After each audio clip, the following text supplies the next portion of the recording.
After finishing off and taking Whitebeard's devil fruit power, Marshal D. Teach, aka Blackbeard, has been a pretty busy man along with his crew of miscreants. Prior to him fighting Ace and getting him put up for execution, he stayed relatively quiet, but not anymore. So let's touch on what he's been up to since the Straw Hats joined back up 2 years later, which is also known as post-time skip. A little side trip Blackbeard took involved Bonnie and her crew, where he beat them down and offered her salvation if she chose to be with him. She of course refused and ended up being left for the Marines to catch. Let me also mention that Blackbeard was not aware of Bonnie's true age at this time in the series. A year after Marineford, Teach also made sure to go after the remaining Whitebeard pirates, besting Marco and the crew in their clash, which allowed him to become an emperor. This is also around the time that he built up his crew into a fleet, promoting them to captains and taking the role of admiral, but still looking for more devil fruits to take at the same time. Eventually he came across Kuzan, who was saddened by the change in leadership in the Marines,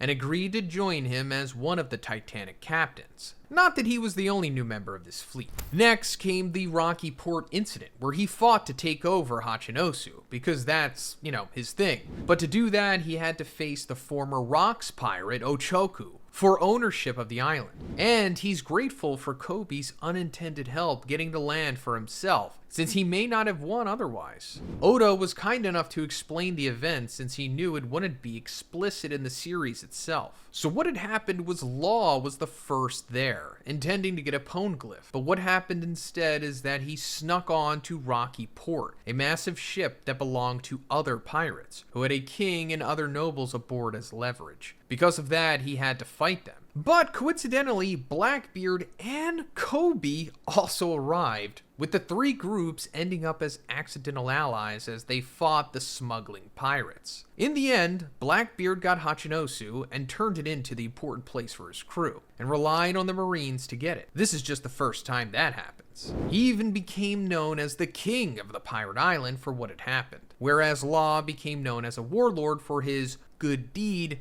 and Kobe got his infamous title as a hero. Later on, despite not being physically part of the Dressrosa arc, Teach made sure to pour salt in Luffy's wounds by relying on Jesus Burgess to try and win Ace's former devil fruit. He would have preferred that Ace joined him, like he asked pre-time skip, but we all know how that turned out. Part of why Teach couldn't be a part of the tournament himself was so that he could attack Baltigo, the Revolutionary Army's mysterious hideout. Did he go after them because of Dragon's public connection to Luffy? And if yes, then was it to get Dragon arrested next and stall Luffy's voyage to find the One Piece further? But then I wonder how much Blackbeard even probably thinks about Luffy in the first place. I'm not saying he's not on his mind at all, but I wouldn't be surprised if it doesn't occupy it as much as we think. Regardless, once Cypher Pole and the Marines got involved, everyone had to skedaddle out of there, though it did take a bit of fighting for Teach and company to get away safely. So the island was ultimately destroyed. The Wano arc was a big time for a lot of pirates. Needless to say, that includes Blackbeard's fleet. He has a habit of inviting pirates to join him, with acceptance being the only answer he'll take. If they refuse, well, they end up becoming a present for the Navy, like Ace was.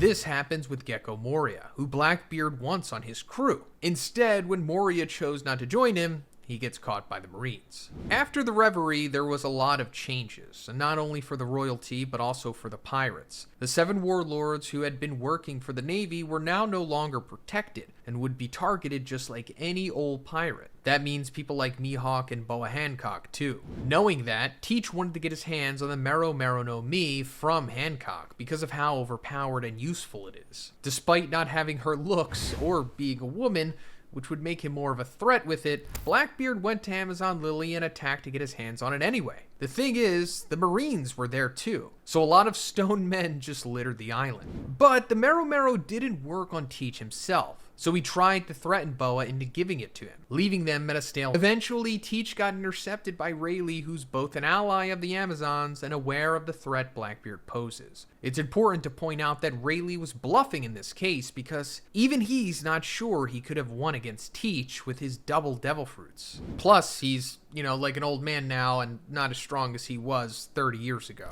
Still, Kobe was also there again, trying to negotiate a peaceful conclusion for this messy situation. When Blackbeard said he'll be taking a ship full of hundreds of Marines and leaving, Kobe offered himself up as a prisoner in exchange. And considering the young man's status as a hero, Teach couldn't refuse the deal. But I'm sure he was down about not getting another fruit for his collection. The other reason Kobe was vulnerable to Teach was to have his status be used as a reason to get Hachinosu recognized, despite Kobe being part of Sword, and therefore more expendable. But it's not just in the main story that Blackbeard keeps himself busy. You know, those short cover stories that most people ignore? Well, sometimes they contain important extra info. And one instance turns out to be important for Blackbeard's choices. He sent out 2 of his most powerful to capture Charlotte Pudding and bring her back. That's right, one of Big Mom's most important children was taken while she herself was missing in action, after being defeated at Wano. Going forward into the Egghead arc, Blackbeard is also keeping himself busy there too. We might not see him often, but when we do, boy is he making some risky moves. After Kaido and Big Mom are beat down and dropped into the magma on Wano, their status is basically considered unknown or deceased. And without the threat of 2 powerhouses looming, Blackbeard thought it would be a good idea to get the poneglyphs they were previously hoarding. Except, Teach didn't take into account that a certain other crew, namely the Heart Pirates, would have the same idea. So what happens instead is a big fight between him and Law, and him ultimately overtaking the Ope Ope no Mi fruit user. Law can't catch a break between him and Doflamingo, just as Blackbeard's deciding whether to keep the fruit for himself or to use it to get eternal life. Beppo shows up in his Sulong form and snatches Law away. Guess Teach took too long deciding, but it was also very unexpected considering the lack of a full moon around. Chopper had given Beppo the means to turn with medication though. Not long after, Blackbeard was also present for Vegapunk's announcement about the will of D, but it cut out, as we know, before any big reveals could be shared. I don't know if it's more upsetting for us or Blackbeard, but I also wouldn't be surprised if Blackbeard somehow already knows what D means. However, it still made him excited for what's to come from whoever gets the One Piece first. Evidently, he'd like to be the one, of course. Then, later on, after Caribou accidentally got involved with the Egghead shenanigans, he offers up some info to Blackbeard. The problem is, Teach is not the forgiving type, nor does he trust him. Who would with that slimy behavior of his? In the end, Blackbeard decides to hear him out. But if it turns out to be a trick or a waste of time, he's going to kill him without hesitation. But seeing as it's probably regarding the ancient weapons and their whereabouts, we can assume the talk went well. And now, in the most recent arc, which involves the Giants and Elbaf Island, Blackbeard has some big plans. Whether or not he succeeds is another story, but that's not the point. In every adventure story, the journey there matters more than the destination. As you know, Blackbeard has been working hard to build up Hachinosu since taking it over, but unfortunately his people weren't able to keep his plans on track, and they lost Kobe and the other prisoners he was relying on to use as a bargaining chip. The reason, though, that it happened was because of Garp himself, but even Garp the Fist wasn't able to win against former Admiral Kuzan and ended up captive. If Kuzan had killed Garp like he was trying to, well, maybe then Teach wouldn't have been so happy with the outcome. But as it stands, because he's got Garp, one of the strongest Marines, all chained up and unable to escape, his plans seem feasible now. And if he needs a cherry on top, he also has Pudding forcibly at his side. Like a celestial dragon would with a pretty person they enslave. Or maybe he knows something about Big Mom that we don't. I feel as though there's implications that if Pudding awakens her third eye, she will be able to read the poneglyphs, which will allow Blackbeard to decipher them and find where the One Piece is. After settling back in, Blackbeard contacts Lafitte, who's watching the supply to Mary Joie, with cuts to the food supply of all those nobles and the world government head honchos. This is due to the Revolutionary Army, and especially Sabo, who destroyed a bunch of stuff, likely in part for revenge against the Celestial Dragon's treatment of Kuma. Umit is the shipping company in charge of getting the food in, so if they're hit directly, everything is slow or doesn't arrive for the nobles at all. With this perfect scenario, how can Teach resist using it to his advantage? I mentioned this theory before, but it would make makes sense for Blackbeard to use the Umit shipping company by offering his help to get the food shortage resolved, or even to escort the ships personally so it all arrives safely for the nobles. That way, the people there and the world government by extension can see him working for them and against the pesky revolutionary army. If his plan is successful, he could ask for Hachinosu to be recognized by them as a nation and be under their protection. That way, his fleet can become like the people who attend the reverie. Not as a celestial dragon exactly, but something above the common folk or wanted pirates. And with Blackbeard unaware of the dangers Emu poses, he could even try to reach the throne that he sits on.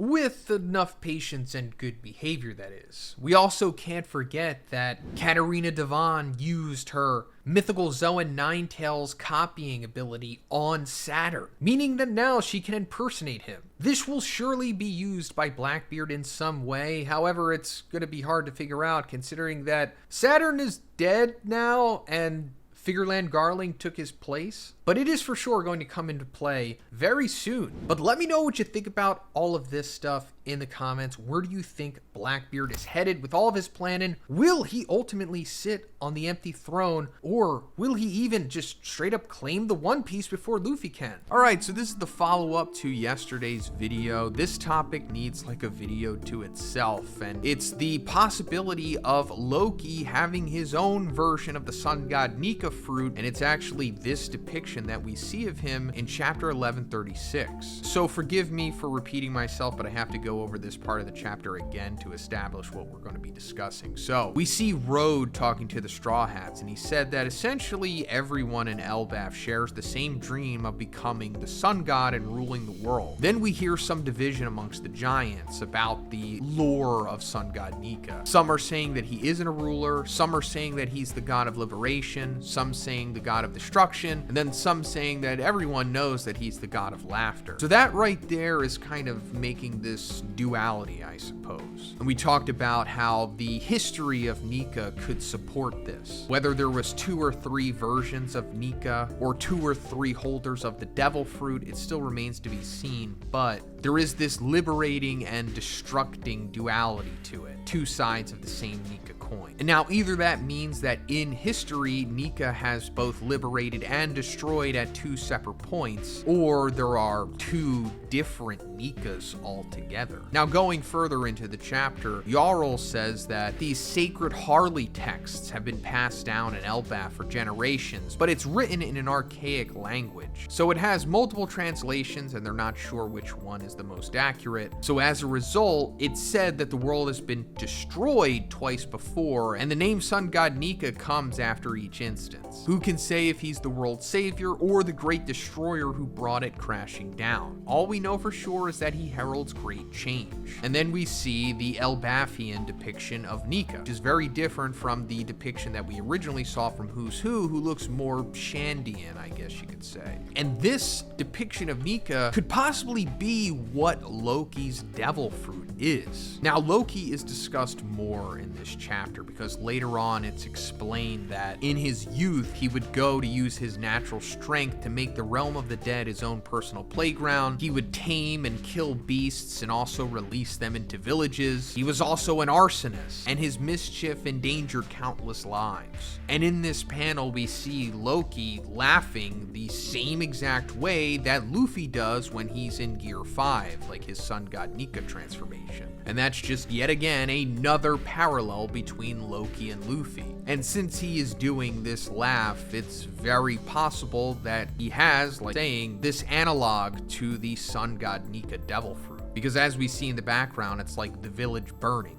And that can go into the divisive lore about Nika. Some saying he's the god of liberation, some saying he's the god of destruction. That's why there could be 2 different fruit. Luffy has the god of liberation, sun god Nika devil fruit, as to where Loki has the god of destruction, sun god Nika devil fruit. Now, technically this shouldn't really be a thing because it's essentially 2 fruits that are the same person in a way. I'm not really sure how this works. I mean, Oda kind of talked about this in an SBS where someone asking a question said, Usopp said that there are no 2 powers that are the same in this world, but this seems to be a bit different from what was being said in a question corner in volume 45.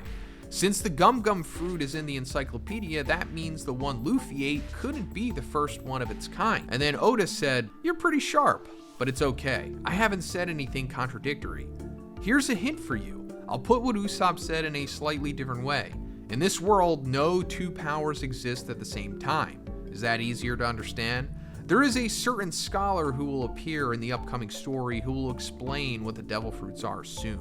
So that doesn't really clear things up, at least into relation to what we're talking about. But also the character that he's talking about who will explain what devil fruits are soon is obviously Vegapunk, and he didn't really do that. What Vegapunk said was, every devil fruit is a possibility for human evolution that someone desired. All of those powers represent the many branches of the future of humanity. So that's part of it, but we still don't know the origin of them entirely, which, we probably won't know for many years. But I think this concept is what led to the creation of the sun god Nika devil fruit in the first place. Someone desiring strength, or someone else to have the strength to be able to liberate everyone, since we know that the history of the One Piece world is large in part about slavery and class division. And that goes into what we originally heard about Nika from Who's Who, when he said apparently there was a figure that slaves would pray to in a long distant past, a legendary warrior they believed would free them one day. The sun god Nika.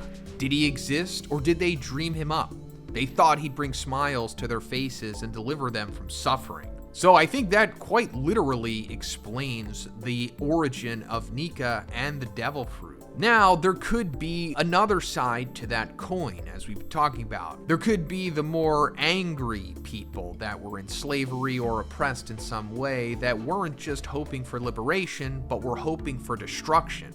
Instead of freeing them from the oppressors, they wish for someone to come and destroy the oppressors, destroy everything. And that could lead to this other version of the sun god Nika devil fruit. Now, also, that raises the question of, why isn't there more devil fruits like this that are essentially the same thing but slightly altered? I mean, there kind of is with, the various levels of devil fruits, like with elemental aspects to them or weight changing properties, etc., but this is very specific. You know what I mean? It's freaking sun god Nika specifically, and two variants of what he is and what he represents in a devil fruit. And Loki hypothetically having this fruit could make more sense because it said that it was legendary. That's how he got the fruit. It was a legendary fruit passed down through the Elbaf royal line, and he killed his father Harold to eat it, along with him claiming that he is the sun god when we first meet him. I mean, that's not too crazy, since we know that all of the Elbafians desire to be the sun god. Even Road himself claimed that he was the sun god at the beginning of the arc. But it all could just mean that Loki does have this analog to the mythical Zoan sun god Nika devil fruit. They could go back to what the giants are arguing about in the beginning of this chapter. Some say he's the god of liberation, some say he's destruction, but everyone knows he's the god of laughter because they both laugh. Loki laughs as he causes destruction, and Luffy laughs as he causes liberation. But at the end of the day, I'm wondering, if this is true, why don't they just say it? When Jarl is talking to Luffy and the Straw Hats in this chapter, why doesn't he just say, yeah, and just like Loki's devil fruit, this would be the perfect opportunity to mention that. But it is One Piece, and characters communicate like this sometimes, and we don't find out the truth until later. It's kind of like a vocal silhouette, if you will. All right, today we're going to be defending Kid. That's right. Someone who... fighting a losing battle. Yeah, someone who doesn't get defended, somebody who's been crapped on a lot. I don't know if I've kicked Kid while he's been down. I mean, maybe I've laughed at him a little bit, but I don't know if I was on board with all the slander on him because I felt like maybe it was a little unwarranted. And it seems like there's others out there that think the same. And today we're going to be taking a look at that because it turns out that Kid is essentially just Luffy without plot armor. Now, I found this on Reddit. I'll have the link in the description to give the person credit, but let's take a look at this first parallel here. So Luffy, first of all, lucky enough to have the Pirate King's right hand as a mentor. Kid, no such luxury. who trained this guy, right? Like, Kid, from what we know of his backstory in an SBS, he was just a poor kid, fought some gangs, and he got his crew. And yeah, like, nobody mentored this guy. Like, nobody, showed him the way. He didn't have a Shanks-esque figure to our knowledge. Like, he's just here, man. He's just here, maybe even self-taught. So Luffy, he got a reality check on how weak he was pre-time skip and was advised to train for 2 years. Kid just went straight into the new world with no training, and, he paid the price. Okay, so now that brings us to the alliances. So Luffy makes an alliance that helps him in the future and gains him more allies. Kid also makes an alliance only to get betrayed and ratted to a Yonko. That's so sad, man. Like, that alliance didn't even get breathing room.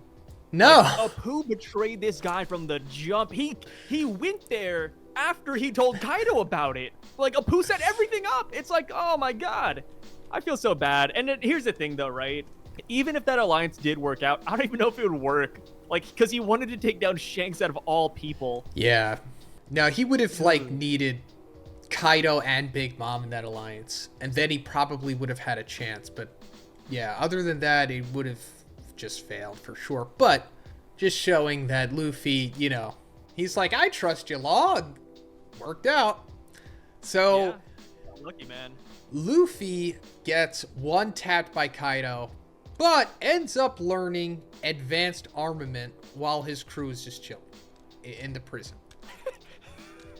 Okay, Kid gets one-tapped by Kaido, but he rots in prison while his first mate is tortured and enslaved. That's insane. Yeah, and the worst part, I get it, right? Kid's never seen it before. He doesn't have any knowledge of it. Sure. But the worst part is when Luffy fights Kaido and Luffy uses Ryuo. And I will never forget this line because it's so foul. Kid says, what is that? What is that power? And I'm like, no, Kid, that confirms he doesn't have Ryuo.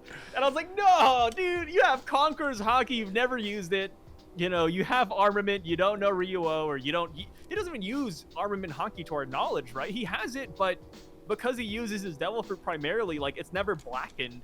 And I'm just like, bro, like, as a Kid fan from day one, I will admit, whenever I see Kid, I just get kind of hurt a little bit, which is, I think that's part of the reason why I also laugh at him, because it's like, I expect so much, and I always get humbled every time he gets brought onto the screen.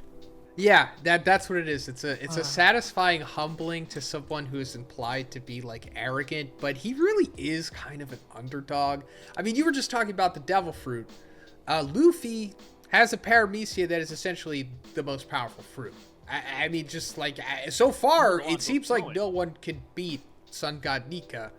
And then as we're Kid, he just has, as the poster here puts a regular paramecia, but makes the most of it. I think Kid's fruit is pretty awesome. He's essentially Magneto, right? But it is kind of situational. You do need to have metal everywhere, but it is everywhere. And I don't know if you've seen the second X-Men movie, I think it is, when Magneto, like, pulls the iron out of that security guard's body. Yeah, that was sick. There's so many ways you can use a metal devil fruit. Yeah. Like, or not metal, but like, magnet. Like, he could even technically be like Pain from Naruto, where, he's pushing and pulling people with his hands. And you could argue, oh, they need metal, or he's not, if he's not awakened, he can't do it. But I've watched Avatar: The Last Airbender with Korra, and there's a character in there who carries, like, metal armor, and they just use that to, like, capture people and, like, to pull them in and out. I'm like, bro, like, I just look at that, and I just thought of Kid. I was like, bro, I understand metal's not everywhere, but Kid should have, like, metal clothing or something to where you can just always, like, have it on hand. Like Gaara with the sand, for example, out of Naruto. Yeah, he's kind of dude, selling himself short with just making the arm. Like, that's what he just does. He just makes his arm. He could just use it as, like, a utility instead. He could be like Iron Man, just, magnetize his suit and just fly himself up, technically. True. Yeah. You know what? Damn. Maybe once he wakes up. And then mini railgun hand cannons? Oh my god, double, like the repulsor blast? Yeah. Yeah. I think we're cooking here. Once he wakes up from getting almost killed by Shanks, I think he's going to come back Iron Man mode. I hope so. I mean, that's the hard part with Kid is that, this isn't a new conversation. People have been hyping up Kid for years now, ever since he was introduced. And he's just never gotten that love. Like, he really is like a bad timeline Luffy. It's insane. I wonder if it is intentional here. Because It has to I mean, there are more parallels here. So, challenges Yonko in their territory, leaves alongside his crew without that many consequences. This is Luffy. Kid challenges a Yonko in their territory, is mercilessly beaten along with his crew, and his ship is destroyed. So we're talking about Luffy going against Kaido and Big Mom, as to where Kid going against Shanks. Just getting annihilated. Yeah. But Luffy could just run into Whole Cake Island just by himself, running into like a level 100 territory as like a level 70. And he's fine. Got out of there in what, less than a day? Something like that. Here's the thing, too. I'm looking through this list, and they didn't include one that I want to point out. Oh, please. But Kid lost his arm to Shanks. Whereas Luffy, Shanks sacrificed his arm for him. Like, my God, this guy can't catch a break. Yeah, what a Nepo baby. And that's what makes me think that this is intentional. Oda wants to show that Kid is, like, a bad timeline version of Luffy. Like, if Luffy... Wow. And nothing went, he's essentially Luffy if nothing went his way. Like, I think Oda has made that abundantly clear. So I will say, the minute Luffy has a bad day, that will be Kid's best day. Like, it's got to work the inverse, right? It's got to work inversely.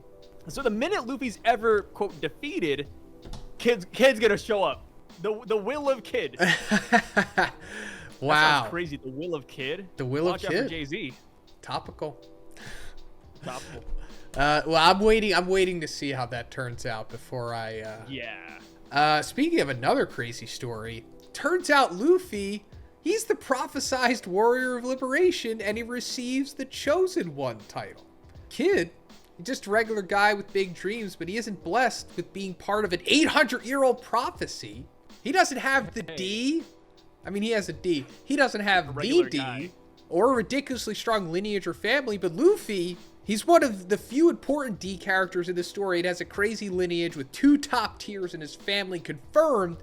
Not to mention that his mom is very likely to be the former Empress of Amazon Lily. So it's like, whoa. He was like, he was made to succeed. As where Kid was just... Yeah, good genetics. Yeah, Kid's just trying his hardest, and he's not getting through this without some nepotism. Luffy directly challenges the world government and beats their top agents, and is deemed less dangerous and given a lower bounty than Kid, who kills civilians for mocking him, and is branded as a danger and receives a higher bounty from the world government. Kid had a higher bounty when they met on Sabaody, despite Luffy going to Eni's lobby and stealing Nico Robin from them. What did Kid do beforehand, bro? Like, you know what the funniest part is? I'll never forget. It was one of Oda's log interviews. He said that Kid was supposed to have a pivotal role in the story, but once he saw that Law was really popular, he gave it to Law instead. And he gave Law all the love. So Kid doesn't even win behind the scenes, brother. Like, that breaks my heart, to be honest, man. And the thing is that right now there is a Law light novel that describes events before he came into the story, as a rookie, before he got to Sabaody. And I'm like, okay, that's cool and all, but we got so much Kid backstory or so much Law backstory already. Kid could have used a light novel, man. Yeah. Like, he stays losing. It's a shame. I hope he makes a comeback. He deserves it. Somebody give him a W, please. I have faith. I think I have faith. Kid and Law, we purposely saw them getting destroyed because they're gonna come back big. I'm not saying Kid's defeating Shanks. There's just no way, unless he like sneak attacks him, which would be incredible. Like he catches him off guard or something. But other than that, I do think that he'll come back strong. It just, he has to have this downtime, which makes me think that maybe Luffy is going to take a giant L too. They all are riding high after winning in Wano, and then they eventually have to take big L's again. So I don't know. Hopefully Loki smacks this Nepo baby around and brings him back to reality, you know? That's crazy, calling Luffy a Nepo baby. I agree. I like series when the main characters get humbled or brought down a little bit because it sets them up for greater heights and success, right? We talked about Luffy, one tap by Kaido, but he learned he learned advanced armament hockey a week later. Like, if Luffy loses again, imagine what he's going to learn afterwards, right? Like, I feel like when characters get defeated, they always come back stronger. That's especially true for Luffy. It was true for Rob Lucci even. I mean, got whooped at Enies Lobby, came back awakened. I feel the same for Kid and Law, you know? We saw them with their awakenings during Wano. They look great. You know, I don't want to downplay the Big Mom W, but imagine now, though. They lost. What could they come back with? Some good old hockey. Advanced Conquerors. Maybe some new awakenings. Yeah. I don't know. I mean, there has to be at least one more awakening for Luffy, as we've talked about. So I guess there has to be another for Kid and Law, maybe. Maybe Kid, bring it full circle, comes back Iron Man mode. I hope so. Yeah. I mean, yeah. I was gonna say, like, I don't know why he would hide his face, but I'm just imagining, like, actual, like, Iron Man showing up with a mask, but that wouldn't make any sense. Protect him. I mean, maybe armor, though. Armor at the very least. Armor. I mean, it's not like we're headcanoning this. It makes sense with what we see. He could do it right now if he wanted to. Yeah, I mean, technically, Burgess did it, right? Sabo beat Burgess so badly back in Dressrosa and cracked his skull. Burgess now has a metal head. Like, half of his head is metal. That's right. Wow. So, I mean, Kid could come back with the metal suit, man. He's like, the next Kamusari I'm gonna tank with this metal armor. Like Don Krieg from Baratier or something. Could be, man. It's just good for one tanking.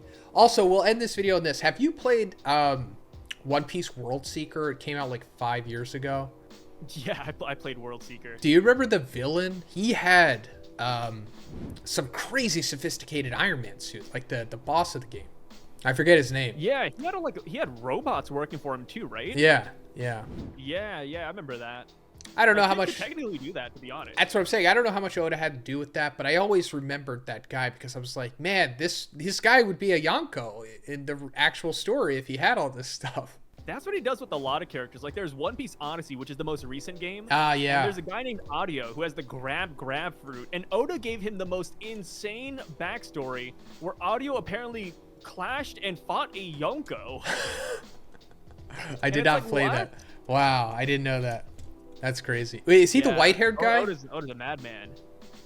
Blue-haired guy. Oh, okay. Oh, yeah. It might be white in certain lights, yeah. He looks like he's like Shandorian or something. Yes, him. Okay, he's the guy I'm talking about. Yeah. Yeah, if you look at Audio's backstory, it is absolutely insane the amount of clout Oda gave this guy. Wow. And Oda, he wrote this character too, so it's not like, it's nonsense or somebody else made him. No, Oda made this guy. Yeah, he does look like an Oda dude for sure. Interesting. I'll check out a YouTube video on him. And I'll get ingratiated with him. It doesn't say what emperor, but Oda says that at some point, Audio came in contact with one of the 4 emperors and managed to destroy half of their fleet and defeat a Yonko's friend, which we don't know what that means. It's very vague. Of course, Oda doesn't want to bring that into canon story, but had to be Big Mom these then. game characters, man. Had to be Big Mom. That's the only one that makes sense. Well, that's pretty much it for this one, guys. I'm not hating on Luffy. I know a lot of you are going to be angry in the comments. We're just having fun. But Kid, come on. I think we should, play devil's advocate with him. We don't have to clown on him all the time. Maybe he's not so bad after all. Maybe he's just like us. I get it. I mean, he's like me. I'm not a Nepo baby. I'm like Kid. You guys are Luffy. That's why you like him. Oh my god. No, it's fun to laugh at Kid, but at some point you gotta feel a little bit bad for the guy. And he has the spunk of Luffy, right? He doesn't back down. I get it. People are like, oh, he should back down from Shanks, but if Luffy didn't know Shanks and if he was put on Elbaf, he would do the same thing. He would try to fight him. He might lose, and that's just how it is. I mean, you gotta stay spun. All right, so in the latest chapter of One Piece, we finally got our first look at the Void Century War. And not only that, but the war that took place before that. And it's depicted as a mural carved on the treasure tree Atom in Elbaf. And let me also point out that there is so much going on here that it's really difficult to fully understand everything that is happening. So forgive me if I'm not, 100% correct on everything I'm saying here, because I just don't think there is any way to really know for sure at the moment. All we could do collectively as a community is just speculate. So, just bear with me here. I'm going to try my best. Probably not the most qualified, but I'm going to do it anyway. So we see this mural depicting the war before the Void Century and the war during the Void Century, or at least I'm assuming that's what's happening here. I think the one on the right is the first and the one on the left is the second. So the first inscription says, "On earth there's a flame. Mankind overtaken by desire touched upon the forbidden sun. The enslaved prayed, the sun god appeared. The deity of earth is enraged. Together with the serpent of hell flame, they engulf the world with death and darkness. They can't be met again." So this first part, "On earth there is flame, mankind overtaken by desire, touched upon the forbidden sun." So as we can see over here, there's like this factory with people mining this energy type source thing. And I'm assuming that's what they're doing here. They found this quote unquote flame and they are mining it. So what is it? Well, you're immediately going to think, well, it's the mother flame. I mean, that's not technically correct, because the mother flame is kind of like a synthetic power source that Vegapunk created from the original idea of what this is. And what this is, in my opinion, is what Vegapunk referred to as ancient energy. The power source that powered Emeth, that big robot on Egghead. The energy source that they don't have access to anymore. This is how that came to be, I think, and what formed the original version of the Mother Flame, or whatever it was originally called. Now, the humans doing this angered the quote-unquote deity of Earth, which I assume is this dragon type thing at the top here, which is shooting fire along with this serpent of hell flame. Now, it's very possible that these are actual creatures that existed back in the day, or they're like metaphors for something else, but I'm just going to assume that these were real things that existed that just don't exist anymore. We've seen a few depictions of actual tangible deity type creatures throughout the story in present day so far, so I'm assuming it just got bigger back in the day. Now, I'm not sure if this happened before or after the people from the moon came down to the earth because their resources ran out. I'm talking about the ancestors of the Skypians, the Shandorians, and the Birkins, like the deserted city that Enel found when he went to the moon. I mean, I guess just the moon as a whole, but they came down to Earth eventually, and this might be around that time, which is like over 1100 years ago, I think, something like that. So it's a couple hundred years before the actual Void Century. Another interesting thing is if you look down below the implied deity of Earth, you'll see this character that looks like Emu. It has like the similar crown to Emu, the slender silhouette. Now, that doesn't mean that this has to be Emu. It could just be whoever the king was at that time, but it very likely could be Emu as well. And you'll see that Emu is standing on top of what looks like an elephant. This could be Zunisha maybe, and maybe that is what Zunisha's crime is. Helping Emu, whatever nefarious thing that Emu did. We know even less about the First War than we do about the Void Century. And next to Emu is like this big arc. I'm assuming this arc is getting ready for the flood that is about to happen. And this is like the ancestor to what would become the Noah. Maybe this is what gave Joy Boy the idea to make the Noah, because we do see like this Uranus type thing shooting a beam into the ground, or like a lightning strike or something. And I guess this is causing the flood here. Now, I don't know if this is actually Uranus, because I thought the ancient weapons were invented during the Void Century, but maybe there was prototypes to them that came before that, or maybe some of them were made beforehand. Maybe Uranus was the first ancient weapon that was made before. Not really sure. I'm gonna move on from here because I'm just gonna keep speculating about stuff that I'm not qualified to talk about. But anyway, you'll see that the two wars are split between the Atom Tree here. And it's important because I think this might be the tree that first bared devil fruits, because I think in the first war here, devil fruits didn't exist yet. And I think whatever happened led to the devil fruits forming. And I think that led to the Void Century War, or maybe they were birthed during the Void Century War. I'll explain that a little more after I read the inscription of what the Second War pertains to. So it says, "In emptiness there is breath. the deity of the forest, dispatched demons. The sun did nothing but spread seeds of war. The people of the half-moon saw a dream. The people of the moon saw a dream. Men became gods after slaying the sun. The deity of the sea rampaged. They can't be met again. So this is the thing that we're more accustomed to. This is like what we imagine the Void Century War would be. Essentially everyone versus Emu and the Gorosei. I'm pretty sure that this big demonic creature here holding the sun is Emu. And I think this is post Devil Fruit creation, because I think Emu's dream or desire was to be the deity of Earth, this big dragon thing. And I think once it probably died along with the serpent in the first war, Emu might have been directly responsible for this devil fruit to be born. Maybe it was the first devil fruit, the deity of the earth, this big dragon thing. Maybe this is what the celestial dragon actually is. And Emu ate that fruit and became all powerful, essentially. And what we're seeing here is Emu in the hybrid form, holding the mother flame, or the ancient power source, and trying to monopolize it or just keep it from most people on Earth from being able to use it. Now, also underneath Emu, we see like this boat with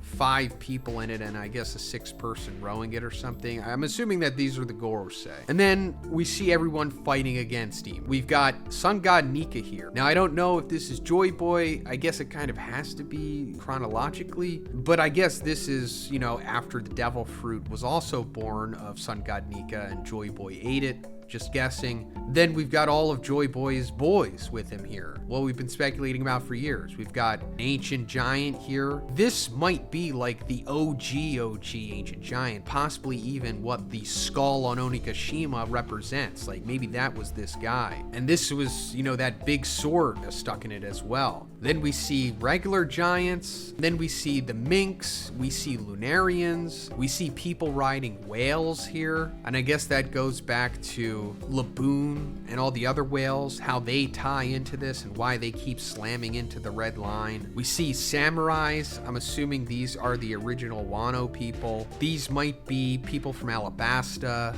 This is Emeth, of course. This is possibly the original Poseidon or one of the first Poseidons. And you'd think like, man, surely they're going to win this war. Well, spoilers, they don't. Emu and the Gorosei win. Now, how did they win? I'm assuming how the bad guys in One Piece always win in the flashbacks. It's because the good guy winds up being an idiot and costs the entire war for everyone. I mean, don't get me wrong, I'm sure Emu is incredibly powerful, but I guarantee it ultimately came down to Joy Boy making a stupid mistake and like believing Emu or something, or allowing Emu to trick him, something like that. Like, think about what happened with Odin. It's probably gonna be something like that. But it seems like this was a war over not only just slavery, but also power sword. Not like, power to rule, but energy power. And I think it goes back to what Vegapunk's whole dream was, to not only give the internet to people, but to give people unlimited energy. That's what he was trying to do. He was trying to form his own quote-unquote sun. Like, he literally says sun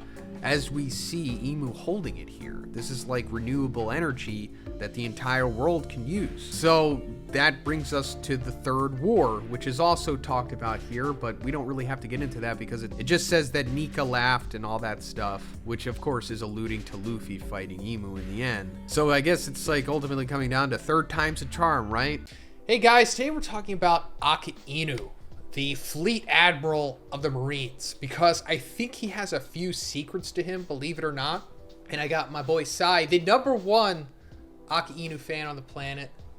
I love Akainu, man. He's just so great overall, from a design perspective to power to Oda Glaze himself. Like there's just so many things to go off of, man. So as you, I'm here for Akainu. So as you also notice, we're saying it in 2 different ways. He says Akainu, I say Aka Inu.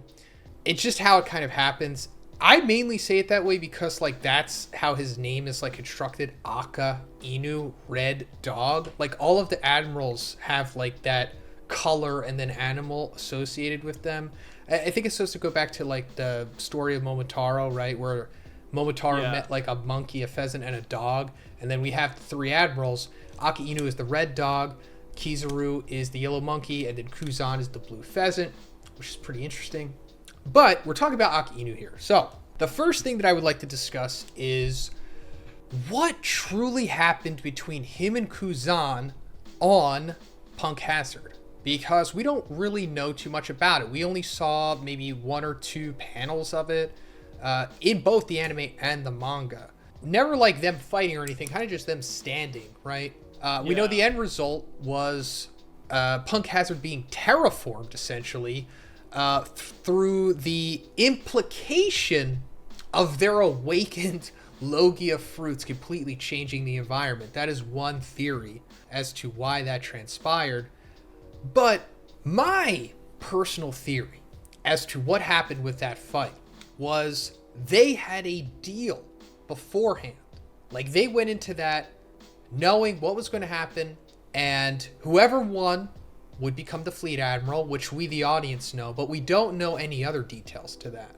And I think the other detail to that was loser of the fight goes undercover, Departed style. If no one's seen The Departed, you should watch it. It's one of the best movies ever. I think that's what happened. Yeah, I've seen that theory before, saying that Kuzan is being sent on a mission to spy on Blackbeard. I agree that Kuzan is undercover, but where I get tripped up is the Blackbeard specificity of it. The thing with Kuzan working under Blackbeard is that it seemed really random, right? Kuzan was just at a random bar, Blackbeard subordinates showed up, he froze them, and then Blackbeard showed up. It didn't look like Kuzan was actively looking for Blackbeard to join him, it was just happenstance brought them together. So I do think Kuzan is still undercover. I think he's undercover right now, even though, you know, he froze Garp and almost killed him.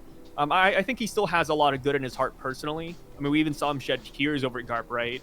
So I think he works with an ulterior motive, but I don't think that he necessarily was going after Blackbeard from the get. I think he was really just aiming for any pirate group or anyone that he could ride the wave with. And it's interesting because when Blackbeard offers Kuzan a position in the crew, he says, hey, we both have our own goals. We're just going to help each other along the way. And that's what Kuzan agreed to. He never said that he wanted to work with Blackbeard or anything like that. Like, Kuzan has his own goal that we just don't know of yet. And I kind of wonder if Blackbeard even knows, right? Like what is Kuzan really after? But I love that idea that one goes undercover, one becomes fleet admiral, because that's like yin and yang. It's so different. My headcanon, and this, like I said, this is just headcanon, but I kind of imagine Akainu just outright winning this battle immediately. Because when you look at the battle scars, right, Akainu walked out of it with the crazy scar on his chest and his neck, but Kuzan, he lost a leg, dude. He straight up lost a leg. Like, Kuzan was not looking good after that fight. And we have the dialogue from Jimbei on Fishman Island where he says that Akainu could not bring himself to kill Kuzan. Because they were once friends, because they grew up together, Akainu just couldn't pull the trigger. So because of that one thing, it almost feels like Akainu just stomped Kuzan. Like, he just didn't lose. So my headcanon is that it's kind of like an Unohana versus Kenpachi thing from Bleach, where Akainu just kept on beating Kuzan, but he just couldn't pull that trigger over and over. Because, like, the 10-day time frame is crazy, right? Yeah. Like, oh, they fought for 10 days. It's like, wait, what? Like, really? Like, most fights in One Piece last like a single day. Yeah, I was gonna say, days? Luffy could barely fight for like 15 minutes at a time. Yeah, with like Gear 5th and everything and Gear 4th, it's like Luffy runs out of steam, dude. What do you mean 10 days? I think Ace versus Jinbei was 3 days, which is also a little bit silly. I think Otis has fun with the time frame. He does. But like I said, that's my headcanon. But first, let's talk about the sponsor of this video, Extra Wallet. So if you've been following my channel for some time now, you'll know that I love the Extra Wallet. I've been using it for almost 4 years now. In fact, Extra is one of the first sponsors that we've had on the channel. And the main reason I love Extra Wallet is because it's super slim and it has quick card access. That's right, it has a trigger mechanism that pops up your card. Like I said, I've been using this for almost 4 years now, and it still never gets old. Extra also has its new Card Holder Pro. It lets you hold 2 extra cards and their new Finder card. And speaking of the Finder card, it's an ultra slim rechargeable tracking device that pairs with Apple Find My, allowing you to track your wallet and other belongings with ease. You can also ring your Finder card from up to 300 feet away.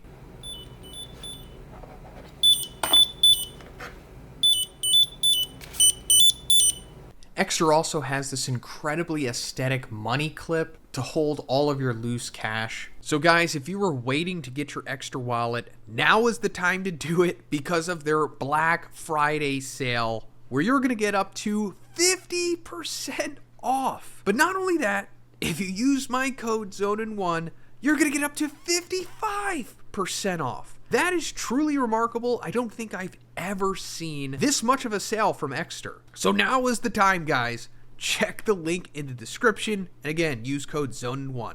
Thanks. So Aki Inu was so much more powerful than Kuzan that he was just dominating him for 10 days without just like killing him. Okay, that sounds a little bit silly. I'll dial it back. No. Because that's literally what happened with Urahana and Kenpachi, right? She was bringing him to the brink of death and bringing him back for like, I don't remember the exact time frame, but it was a very long time, right? Yeah, because they were like trapped in this like little. It was almost like the hyperbolic time chamber of Bleach. But realistically, I think Akainu did beat Kuzan. I don't think he just kept on stalling out the fight over and over. But as far as the awakening thing goes, I do agree with that. Okay, so maybe you're not on board that there was collusion before this fight. Like, one goes undercover, one becomes the fleet admiral. But what if they are... Okay, let's actually just remove Kuzan for the equation. What if Aki Inu is a member of Sword? Because on that one cover page, I forget what chapter it is, it's like when he's pruning the bonsai and like Kizaru's there, Aki Inu has his shirt off. And I think that's the only time we ever see him with it off, right? He has like Yakuza-esque tattoos. Yeah. And on his, I think it's his right bicep. It's his left. He has a sword tattoo. And it's not just like a typical sword. It looks exactly like the sword that Joy Boy holds in the silhouette that Who's Who imagines, right? Yeah, it's like that fair, Roman-esque sword, right? Yeah. It's like your stereotypical sword that you think of when you think of like a game RPG or a logo.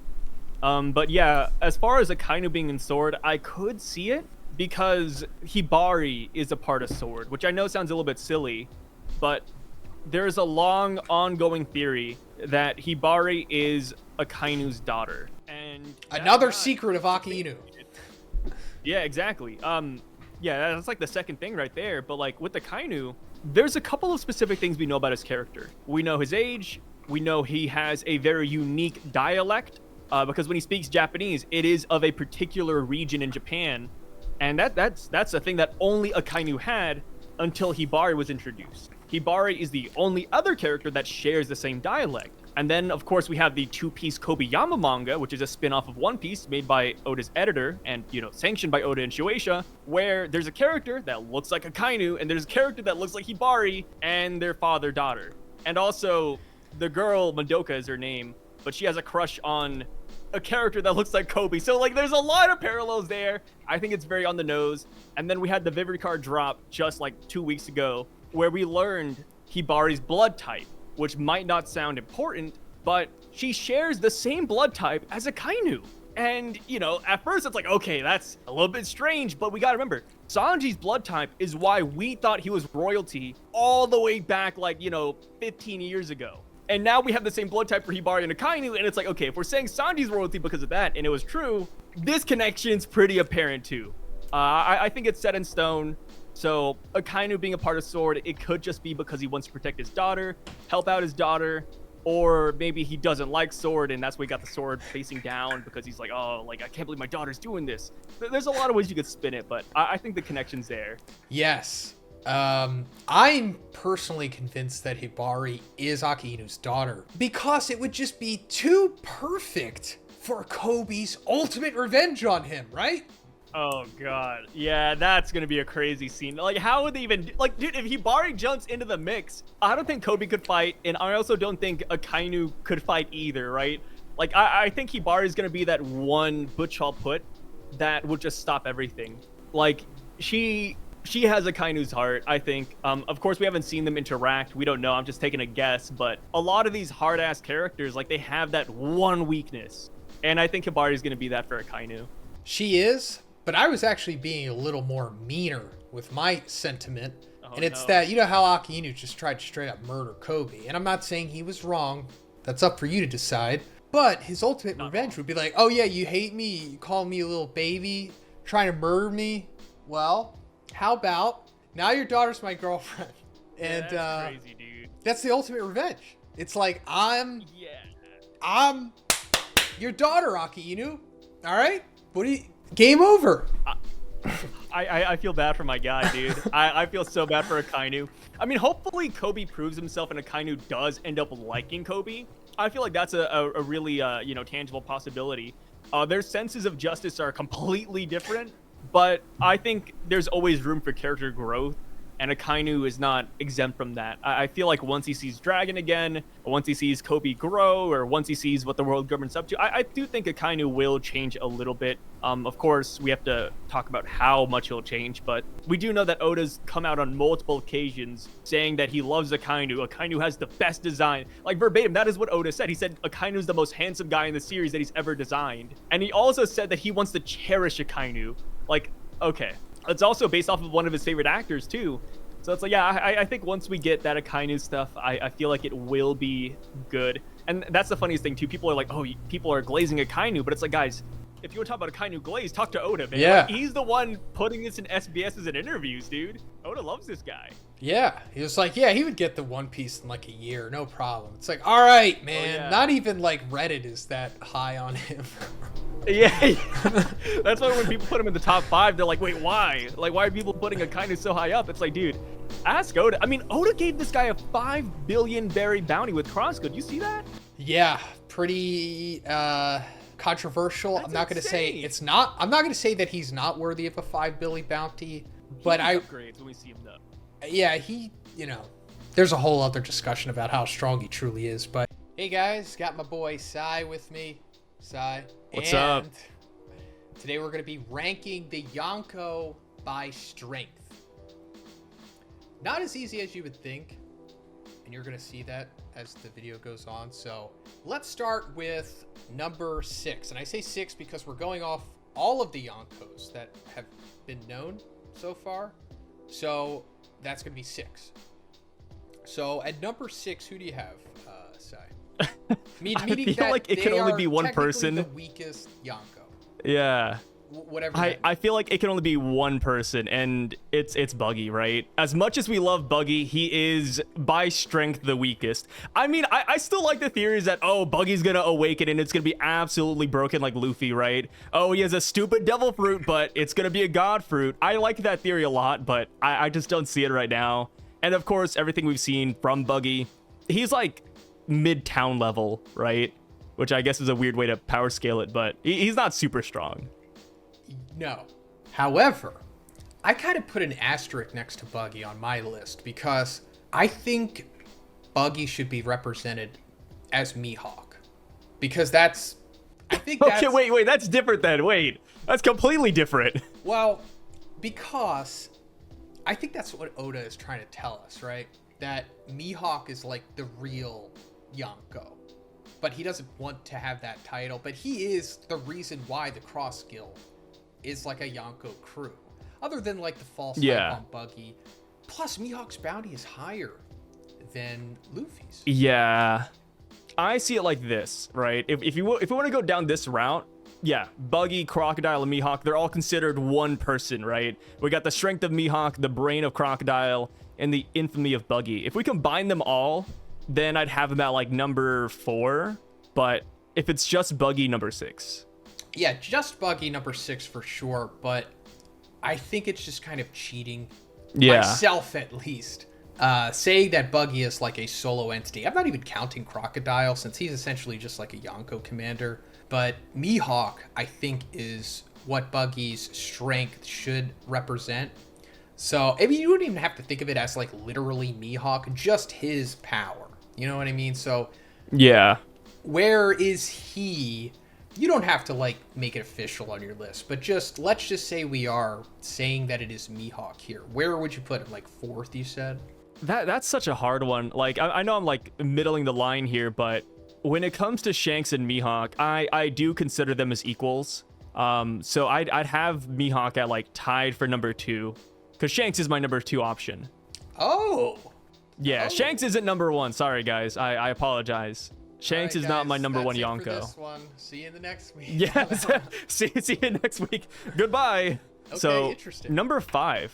Who do you got at number 5, right after Buggy, with the asterisk? My number 6 was Big Mom. Oh, okay. I had her as the weakest Yonko. Besides Yeah. Buggy. But, I think that Big Mom, I don't know what happened to her. She was like such a beast, and then she got beat by She got beat by Kid in Law.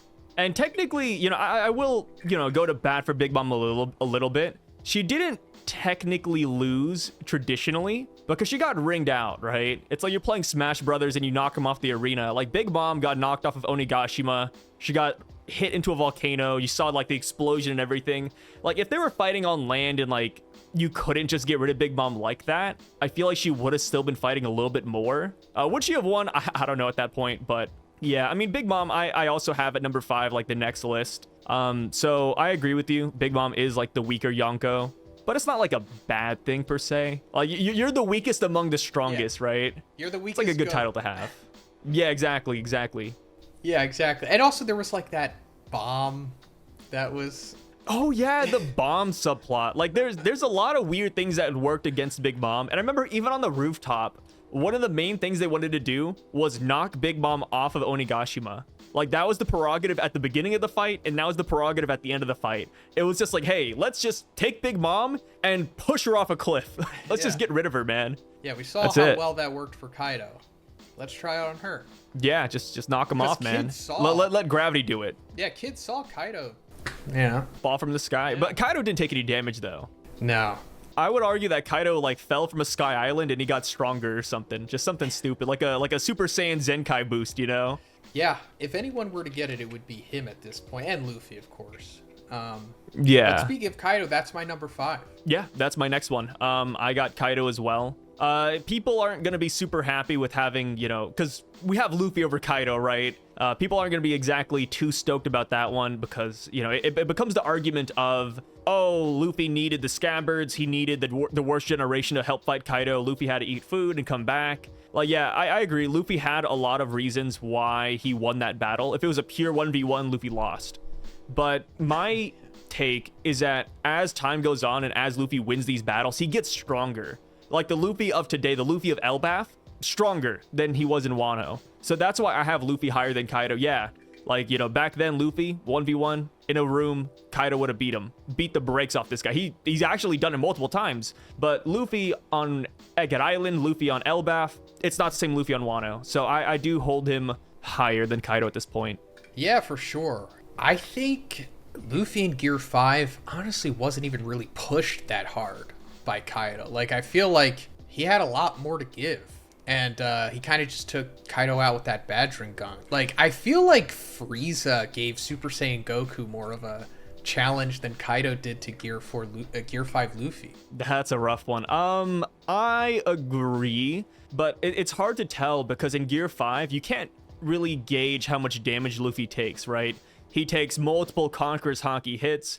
He gets hit with Ragnarok. And Luffy's just smiling and laughing and bouncing around. So it's hard to tell if Luffy's like, feeling that damage really badly, right? Because in base form, like, oh my God, Luffy's bleeding. He's huffing and puffing, barely standing. But in Gear 5th, he's just laughing. So that's why it's also hard to tell like where that HP bar is. And I feel like it'd be really demoralizing. Like imagine you're fighting somebody on the street and this guy's just laughing every time you hit him. Like, my God, I'd be like, okay, I'm just gonna leave this battle. It's not worth fighting this homeless guy in New York. Exactly, because when I was saying that, I was thinking of the panel where he's getting hit with the Kanabo, but like the spikes are like sticking out of his head, and he's making like that. Yeah. Face. It's like, what does that mean? Is he hurt there, or is he just taking it? Yeah, is that like minus 5% HP or minus 10, or is that like a 0? Like I don't know. Like Luffy says it hurts, but he's also laughing while he says it hurts. Yeah. So that's it's what hard made to me tell. Think, like, wow, Kaido, man, he really got his thunder stolen in more ways than one. Yeah. Actually, in that fight.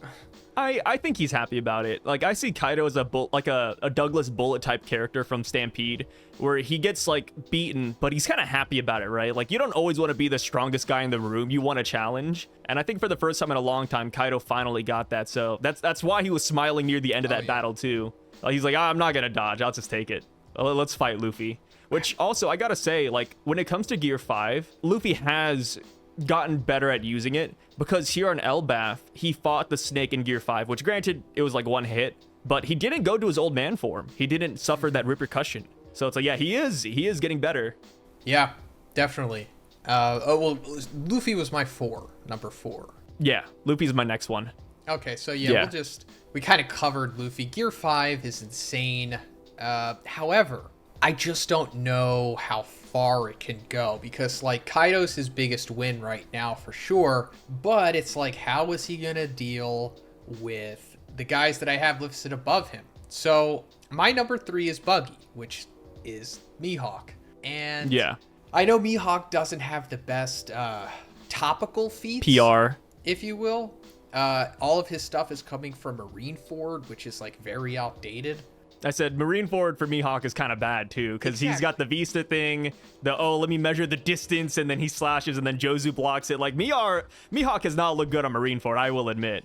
That's rough. However, 3.5 billion bounty, Oda still telling us that he's the strongest in the world. And like I said, I think this is also Oda saying that Mihawk is a Yonko, because he essentially would have been the Yonko, right, if Buggy wasn't the face. Like, I don't remember the exact wording of what was going on when the Cross Guild was introduced, but I more or less felt like they wanted to make Mihawk the Yonko, but he was like, no, right? Is something like that? If I recall correctly, Mihawk just didn't have the ambition. Like, he didn't care, right? And that's why Buggy got it, because Buggy was able to rally Mihawk and Crocodile, supposedly, to his side. And that's kind of like why Mihawk became...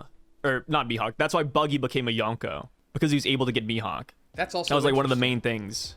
Because I mean, we'll talk about this in another video for sure once I gather enough info. But there's always the chance that Buggy is a D or something, and he has like that same charismatic gravity that Luffy has, which Mihawk himself famously points out during Marineford. So it seems like maybe that could be like he's a victim of it himself to Buggy, Like the thing that we saw in Luffy, it's happening to him with Buggy possibly, but also him being the rival of Shanks, and we know how Shanks is like God essentially, so it's like he has to be I put a lot of weight on that right now. Like right at this moment in time, like if Mihawk came to Elbaf, it would be really hard for Luffy to fight against him, in my opinion. I feel like a reason why as well. Granted, like you said, we have no real Mihawk feats. One thing we do have to remember is that Mihawk is a pretty hard counter to Luffy, just because he's a swordsman. I feel like swordsmen will always have that edge up on rubbery people. Luffy's noted that multiple times. He saw that little scene where Mihawk would have cut his arms off. Like, yeah, I think just Mihawk just has an edge on him. And I agree with you, and people might not like it as well, but I do have Shanks and Mihawk like side by side in terms of strength. I think there might be like a slight edge or, something that puts Shanks like above Mihawk, but I feel like even when it comes to Shanks' moveset, you could tell that it's catered to fight Mihawk. Because in Volume 4 Billion, the data book, Oda said that Shanks has an ability that cancels observation haki. Well, who's the guy that's known for, pretty decent observation haki or has the hawk eyes? Well, it's Mihawk, right? So you can tell like their rivalry shows in their just moveset in general. So I do have them like right next to each other. And I think it was recently confirmed or implied that Mihawk doesn't have Conqueror's haki. The Vivre cards have never stated that he has Conqueror's haki, which is a little bit odd because they said that Sengoku has it and we've never seen that either. But when it comes to Mihawk, like if he doesn't have it, I think that's just a bigger flex. Like I don't think it's super detrimental. Like if Mihawk doesn't have Conqueror's haki and he's standing up on this list with all these other people who do have Conqueror's haki, I think that's huge. Yeah. So whether he has it, whether he doesn't have it, I think it's fine. He doesn't have it, he's rolling with the big dogs anyways. If he does have it, par for the course, right? That's how I see it. That's a great segue into my number 2, because I'm hoping the same thing applies to this character, and it's This guy right here. Blackbeard. Oh my god. You got him at number 2? You got Shanks above him? For now. Blackbeard is implied to not have Conqueror's Hockey, right? Yeah, again, another character with no Conqueror's Hockey on the Vivre cards, yeah. So if he doesn't as of this have moment, it, and he's such a beast, that would be so cool, because while the Conqueror Hockey is awesome, and I love the way that Shanks does it, and Roger, it's some of my favorite stuff, I don't want everybody to have that, you know, because then it's just going to be big red lightning battle, whoever has the more red lightning. So I would like it if there are some people who are just savages without having that. Granted, there are other aspects of Conqueror's Hockey that are really cool, like Future Sight and whatever Shanks is doing, like the Wi-Fi stuff. And then the other things, maybe even what Mihawk did to Luffy could have been something, or if that was just Luffy's Future Sight, proto-Future Sight. But back to Blackbeard. I don't think he's number 1 right now because feats. And we've talked about this before. We never see him finish a fight, and it's on purpose. Yeah, I mean, like, during the Ace fight, right? We see Ace use Entei, and then Blackbeard goes at him, and then we don't see the aftermath. We know what happens, like, Ace loses, but we don't see that clash. And then, like you said, Blackbeard versus Law, we don't see the ending of that fight either. We have Shanks versus Blackbeard, where Shanks gets scarred. We never see that battle. And then we see the Whitebeard fight, but granted, like, you know, Blackbeard also throws up the cloth after he dies, and his crew kind of killed him for him. But yeah, like, Blackbeard is a really interesting fighter, because we just don't see how things really happen. And I feel like when it comes to Blackbeard, the reason why I have him above Shanks is because Shanks really wants to take Blackbeard down.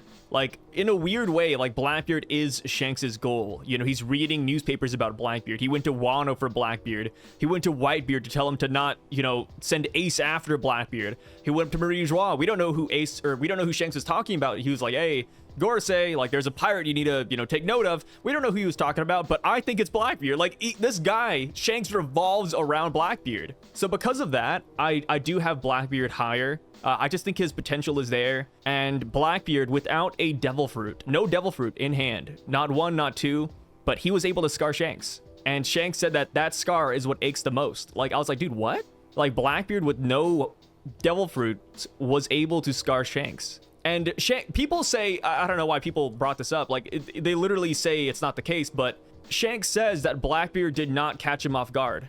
He says he was taking the fight seriously, and Blackbeard still scarred him.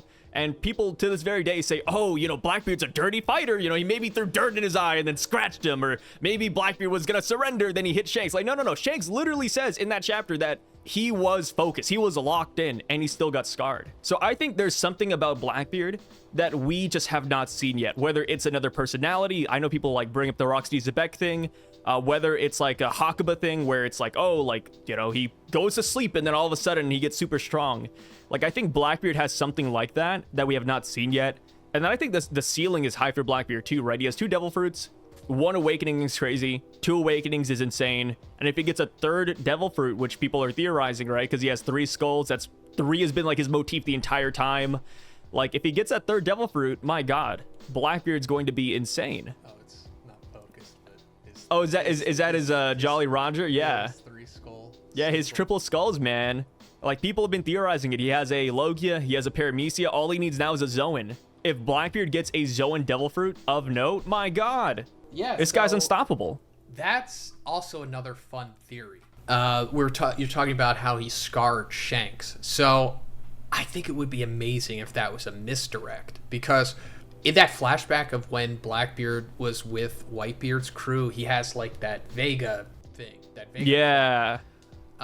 So it's like, oh, naturally that's what he used to scar Shanks. But what if it wasn't?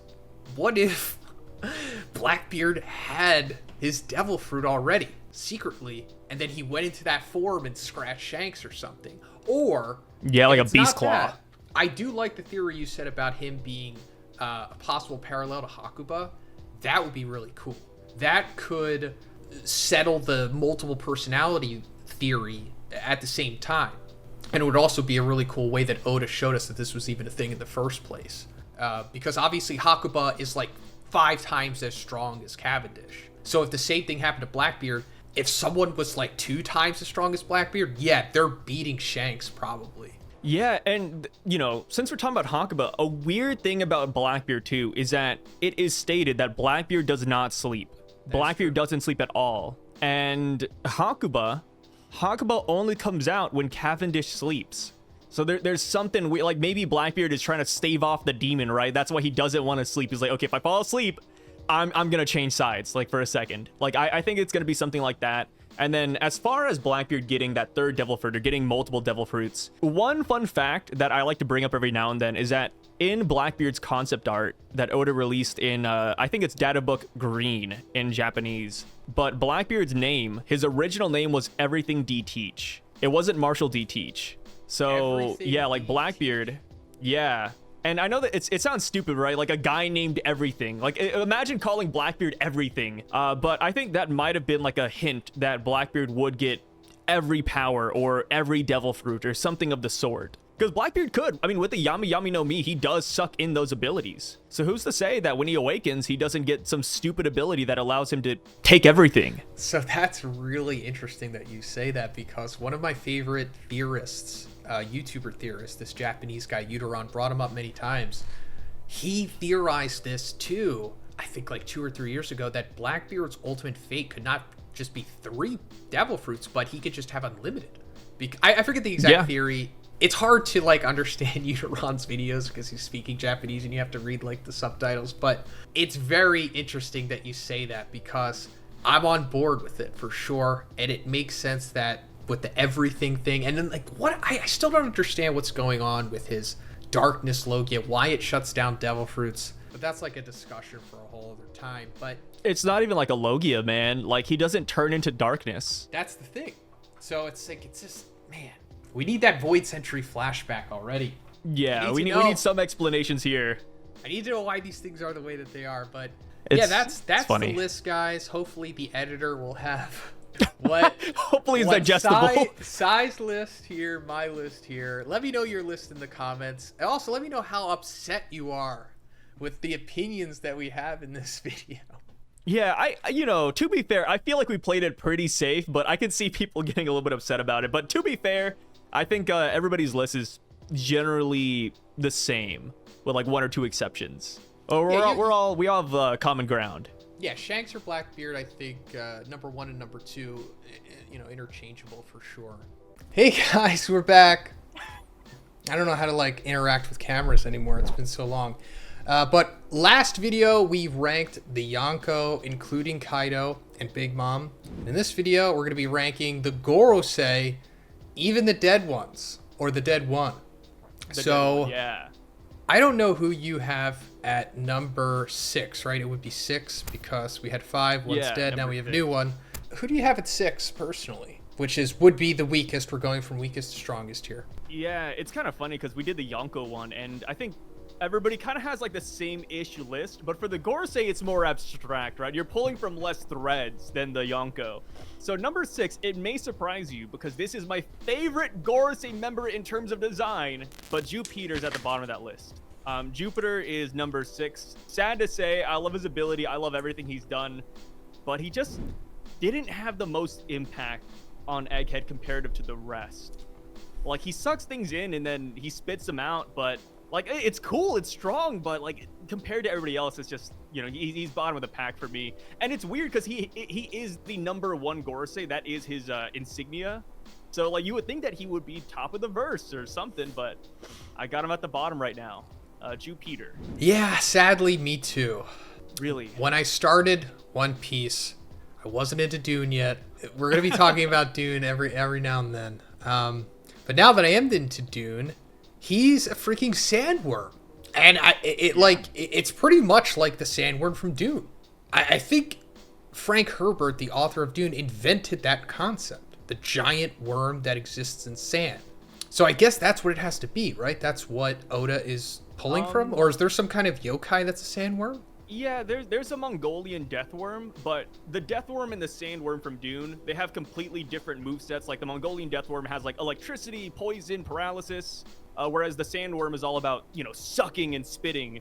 And even in like a lot of fantasy games, they have the sand worm as opposed to a death worm, or they have two separate categories. So I would say that Oda does lean more towards Dune than the Mongolian myth. But yeah, there's no yokai about a giant sandy worm, which is kind of interesting. Yeah. So, yeah, I mean, that was just my little tangent about Jupiter. He's just, he doesn't have the best feats. He didn't really do much. He got his freaking head chopped off by Dorian Bragi. That didn't sit well with me. It still doesn't, but it's whatever.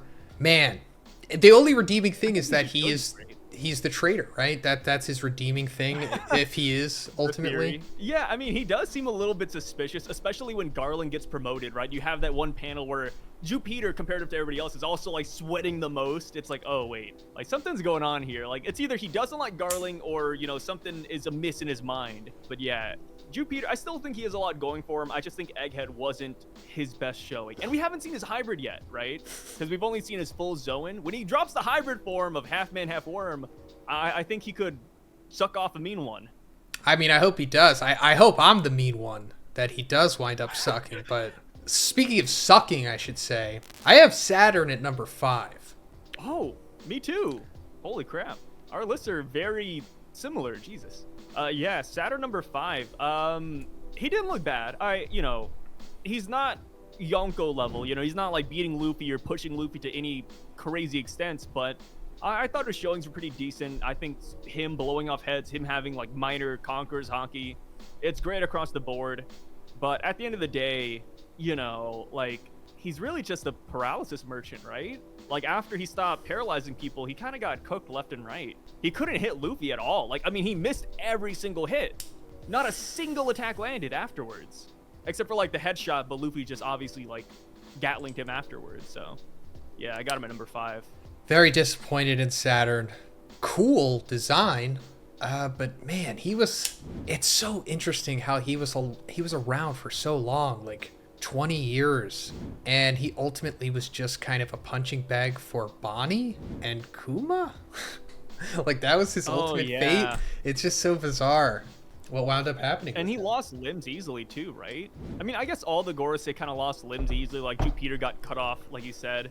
But Saturn, like, you know, a building fell on this guy and boom, there goes his hand and his horn, and just, it was like, dang, dude, really? Like that easy? Like paper bones? What's going on here? Yeah, Daffy went through like a city getting punched by Gear 4, and he was just kind of dirty a little bit. He was fine. Yeah. And then Saturn's just, you know, losing every bone in his body. Yeah, Saturn's just disappointing. But who wasn't disappointing to me is number 4, who I have, Mars. Oh, you got Mars at number 4. Okay, this is where our list starts to like differentiate a little bit. Okay. At number 4, I have Warkuri, if that's how you even pronounce it. But the giant boar, the boar yokai. Yeah, I go off of your pronunciation with that Warkuri. I think Warkuri sounds somewhat correct. I feel like when we get the Japanese dub, that's how they're going to pronounce it anyways. But for me, it's Warkuri. I think he looked great. You know, I love the whole thing where he did the Conqueror's Hockey roar and knocked out a bunch of Marines, which, you know, friendly fire, by the way. It didn't knock out any of the Straw Hats or Pirates, but it knocked out a couple of his own boys. I thought that was sick either way. He's shown a lot of durability because he tanked like a couple of punches as well. Like the guy's a monster. But I have him at number 4 just because I was a little bit unimpressed with his moveset, I would say.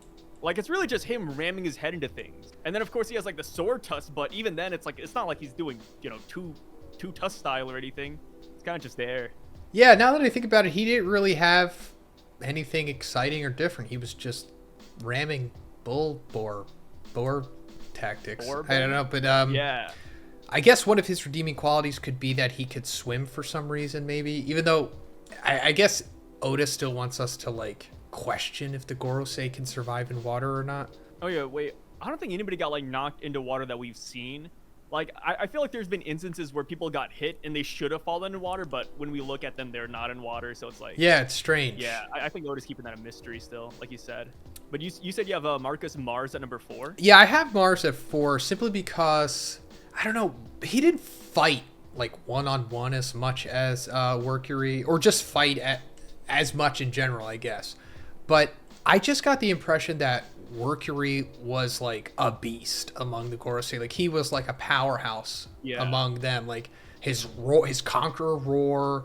Luffy kind of like was impressed by it or something, and like Luffy punching him like hurt his hand, right? And like he had the big flaming. Yeah. So I just got the. I mean, yeah, he did get like whatever Dory and Broggy were doing with the shield, right? They like knocked him. They rocked him, right? Yeah, they like carried him a little bit, yeah. Yeah, Dory and Broggy, man, they're just messing up everything. Bro, 1.8 billion each. Yeah, the reason why I have Marcus Mars, so mine is kind of flipped from yours. I got Marcus Mars at number 3, and the only reason is because I feel like his moveset is a little bit more varied than Warcury. I feel like in battle he's just better overall. Like we saw him go up to the Lambo phase, he instantly like destroyed multiple buildings with his blast. Of course he could fly, which I think is a huge plus already. And then we had that moment where it took like this crazy combination attack between Gear 5th, Frankie, Sanji, Bonnie, and the Giants to like really take him down and send him flying, which was a little bit silly, but I think Marcus Mars has been really impressive to me. And, you know, this goes for Marcus Mars, Warcury, and Jupiter, but we haven't seen their hybrids, man. Like, I feel like once we see their hybrids, I feel like Marcus Mars will be even crazier. Like, I'm just imagining a guy flying through the sky shooting beams, and it's like, yeah, that's nuts. Yeah, that's really busted in the One Piece world to have that move set for sure. Yeah, I like his Devil Fruit the most. Devil Fruit. I like his transformation the most. It's so interesting, like in this corner of the community, it seems like everybody's so convinced that they don't have devil fruits. But if you go to like, you know, the One Piece subreddit or something, hardly anybody thinks that. They just think, oh, they're just devil fruits. Yeah, it's a mixed bag. And I understand why people want to automatically assume it's devil fruits, because that's what we're familiar with, right? Like 100% of the powers we've seen in One Piece are essentially devil fruits anyways, minus like Polly, who has just crazy rope affinity. But I just feel like there's so many oddities about the Gorosei, even with Saturn's death, right? Like, Imu just came in out of nowhere and killed the guy. It's like, okay, how did he do that? Is that a power? Is it because they're connected? You know, there's a lot of questions, in my opinion, still about these guys. Even the way Oda introduced them, like, he didn't say that these guys have devil fruits. He just said that they're transformations. But to be fair, that's what he kind of did with Stussy. And then Stussy later was revealed to have a devil fruit and a Vivre card, so... I think a lot of things are still up in the air about these guys, but I don't think it's devil fruits personally. It's fair enough. Too many weird things. Yeah. So I guess we both have Samurai Gandhi for number 2. Yeah, unfortunately. I don't want to be like a swordsman, you know, Samurai Gandhi Glazer, but he really did have like the best showing overall, in my opinion. Just cutting the Labo phase Cloud in half is nuts. I just thought that was crazy. And then of course, like, you got all of the people up in the Labo phase also saying, hey, you know, if Venus runs over to us, he's gonna destroy the Sunny. Like, we have to take care of this guy first before we go. And then Atlas had to blow herself up just to buy them some time. I think his showing was great overall. Oh yeah, he even had the thing where he destroyed all 50 pacifistas, or at least froze them in place. The only thing that holds me back is the Oimo and Kashi scene. I thought that was too ludicrous, in my opinion. Yeah. I get it. The Giants have crazy hype coming into Elbaf, but my god. Like, Dory and Broggy holding down to Gorosei is one thing. Oimo and Kashi? Crazy. Yeah, again, I remember the feeling that I had seeing that at the time. Just not the best way to introduce these guys, just in my opinion. Yeah. But yeah. It might look different anyway, though. Yeah. I mean, that's going to be pretty like, fun. Maybe in the anime, like, they're going to add in, like, some dialogue where Venus is like, oh, these guys are nothing. Like, he starts ripping them off. Like, it's going to be, like, a really quick glance over scene. And then, you know, the anime watchers are going to be like, oh, what were the manga people talking about? Yeah, I hope so. You know, from the manga perspective, it's crazy. It needs that. But I agree, yeah. He's definitely one of the most impressive. He looks the coolest. We've actually seen his hybrid form. And he, you know, has supreme grade blade. And he is for sure destined to fight Zoro, so he has to be at least stronger than King. So he's got to be up there for sure. He seems to be one of the more competent ones. Solid number 2. I would have had him at number 1, if not for who we both have for number 1. That is Garling. Figureland Garling. So here's kind of funny. Here's a better question. Yeah. Was he stronger than all of the Gorosei before he became one? I feel like yes. I definitely feel like he was, which is hilarious to say, by the way. Like, we both have Garling at number 1, and I think a lot of other people I talked to about this list as well, like, they also have Garling at number 1.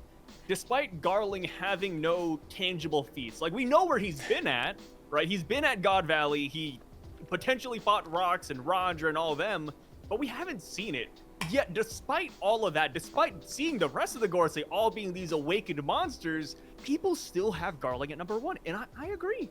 I mean, the Shanks tax is crazy, right? Being the father or uncle or whatever, being related to Shanks is nuts, base level. But knowing he was from that golden age, knowing that he got that promotion into Gorsei, like, there's so many things with this. And, like, here's the thing. If he didn't have a transformation before, during God Valley, he has a transformation now. Because all the Gorsei have it. Like, dude, when Oda picks a thematic with a crew or a group of people, he sticks with it. So Garling is not going to be the odd man out who doesn't have a fruit, who doesn't have a transformation. He's going to have one. It's just a matter of what is it. And I mean, the hype that comes with that is just nuts altogether, man. Absolutely insane. Yeah, now that you mention it, it is pretty funny. Like, all of these guys have feats except Garling, who's number 1. And then, yeah, it's just based off of hype and history. Do you think that Garling is stronger than Shanks? If we were to compare Prime Garling to Shanks, I would say yes. But of course, again, like I said, that's all based on feeling.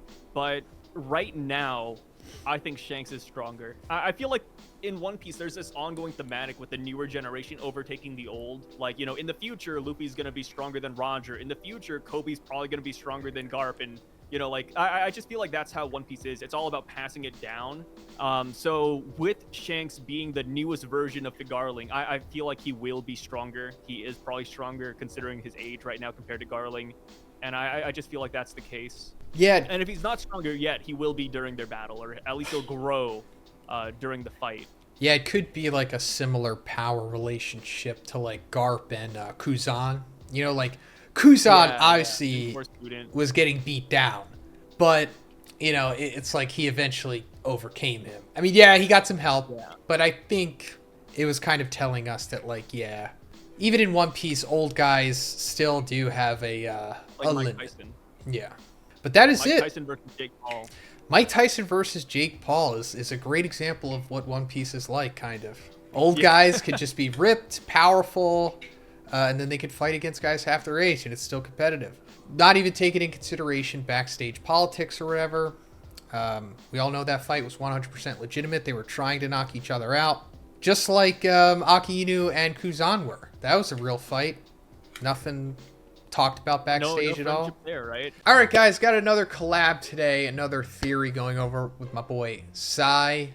This one's really juicy because it's going all the way back to 1998. Many of you weren't even remotely born yet, which is crazy. Oda had been cooking this up this whole time.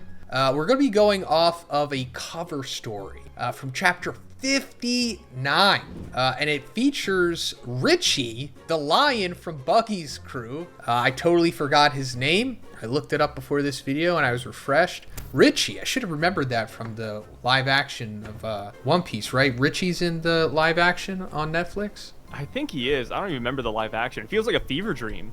Yeah, I actually looking forward to season 2. But anyway, on the cover of chapter 59, we see Richie like sleeping, and he's having like this dream as he's fighting two people, which I forget their names, but I'm sure you guys in the comments will let me know. Don't say it, Sai. Let them say the name of the my lips were quivering. Of the two buggy guys. Anyway, in the dream, we see Richie, and he has like this sword, shield, and cape, and he's going against this dragonic monster. Now, if we go all the way to chapter 1138, right? That was the big mural chapter. Yeah. It looks like what we see in that mural. We see what is implied to be Nika or Joy Boy, maybe one and the same, going against this creature-like thing. So I'll just put it out there. Was this foreshadowing this whole time? Was this always what the beginning and end of One Piece was? And I say beginning because this is, you know, the beginning of what led to the story that we're following now. And this very likely could be the end as well. I think so. When it comes to Oda, he's always been very consistent. Obviously, his ideas have changed. He's changed a lot of details, but Oda has had this obsession with somebody defeating a dragon. That has always been the prerogative. Go back to Monsters, right? Monsters with the Ryuma one-shot. It just recently got its anime adaptation, I think like last year. But Oda's had a fascination with characters defeating a dragon and saving the day. Right, we've seen that with Monsters. We see that here where we have the celestial dragons. We see with Richie where he's like a pirate. He has the cape on and he's going off to fight this dragon. And then, of course, we also had another story with Oda, or like a scrapped one. And Oda titled it A Tale of a Boy and a Dragon. And there you see Luffy, you see Nami, you see Shanks, and you see this really ugly looking dragon as well. I'll send you the image. And yeah, like Oda has always had this fascination. So I think this is, again, is just another, not even foreshadowing, but it's just Oda like tripling down on this idea that we got to take down that Western Dragon man. I do agree, though. I think it does look like the monster in the mural. And even more so now than ever, like I do think Emu, or at least the Celestial Dragons, have a real-life dragon in their army. Like we are going to see one of those bad boys show up, and they're going to wreak havoc. And I really like, so you have two cover pages here. One where Richie is sleeping, and then the other one where he's sleeping, but he's like defeating the two characters who shall remain nameless for your sake. And I think that's really meaningful as well, because if we assume that the lion is Luffy, which Oda has put out a lot of Luffy lion symbology out there, right? Lions typically represent the sun because of their stupid mane. So yeah, like he could be the sun god. I think this is a perfect representation of Luffy because Luffy has no idea what the hell's going on, right? Luffy does not know about the world government. He does not know about the Void Century. He does not know about anything. And he just shows up and he beats everybody. And that's essentially what's going on in this cover page, right? These two characters who are not named are fighting. And then that is when Richie shows up and just punches them both without even knowing like why they're fighting. He's still sleeping. And I think that is very reminiscent of Luffy, right? He doesn't know what Emu is. He doesn't know anything about the Gorosei. And he's just packing them up left and right. Also, in this cover page is a half moon at the top. Yes. And that goes into the mural. The half moon had a dream, or I'm paraphrasing, but you know, it said something like that. The half moon dreamed, and then the moon dreamed. Half moon, moon. Obviously, up for debate what that means. There could be like two Ds, two versions of the Ds, you know, Blackbeard, Luffy, whatever. There could have been like a Joy Boy and then an anti-Joy Boy or whatever. Rocks, Roger. Maybe that's something that it has to do with that.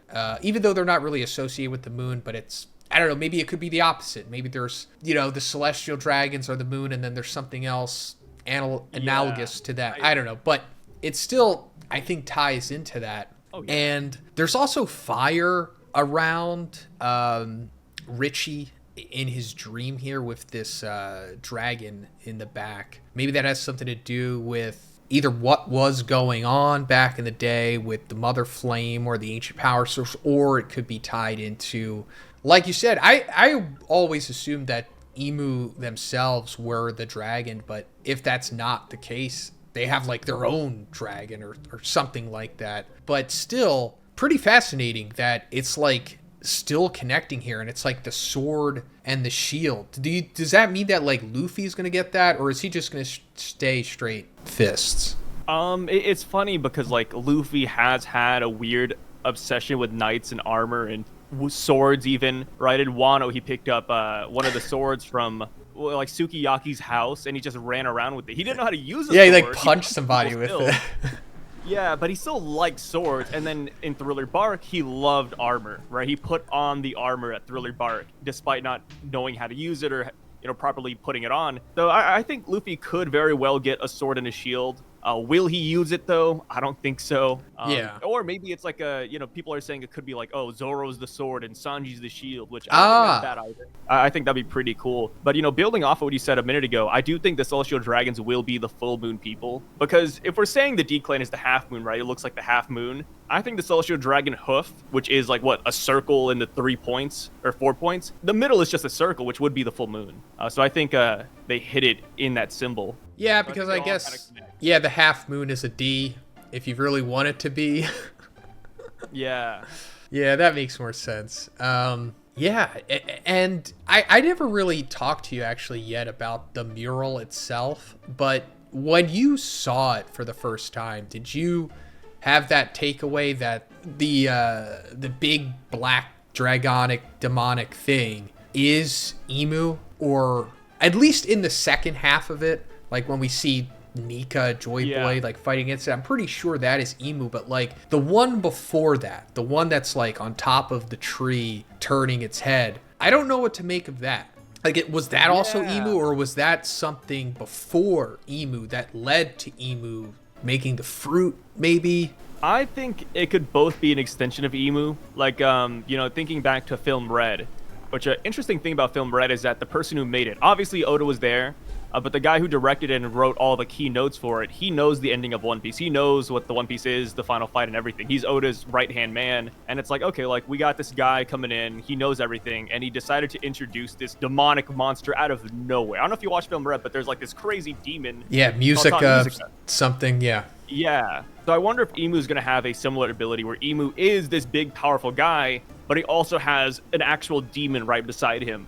How does he summon it? I don't know. You know, people might not like that because people are very lukewarm about Film Red. But, you know, when it comes to the canon story, I have more faith in that.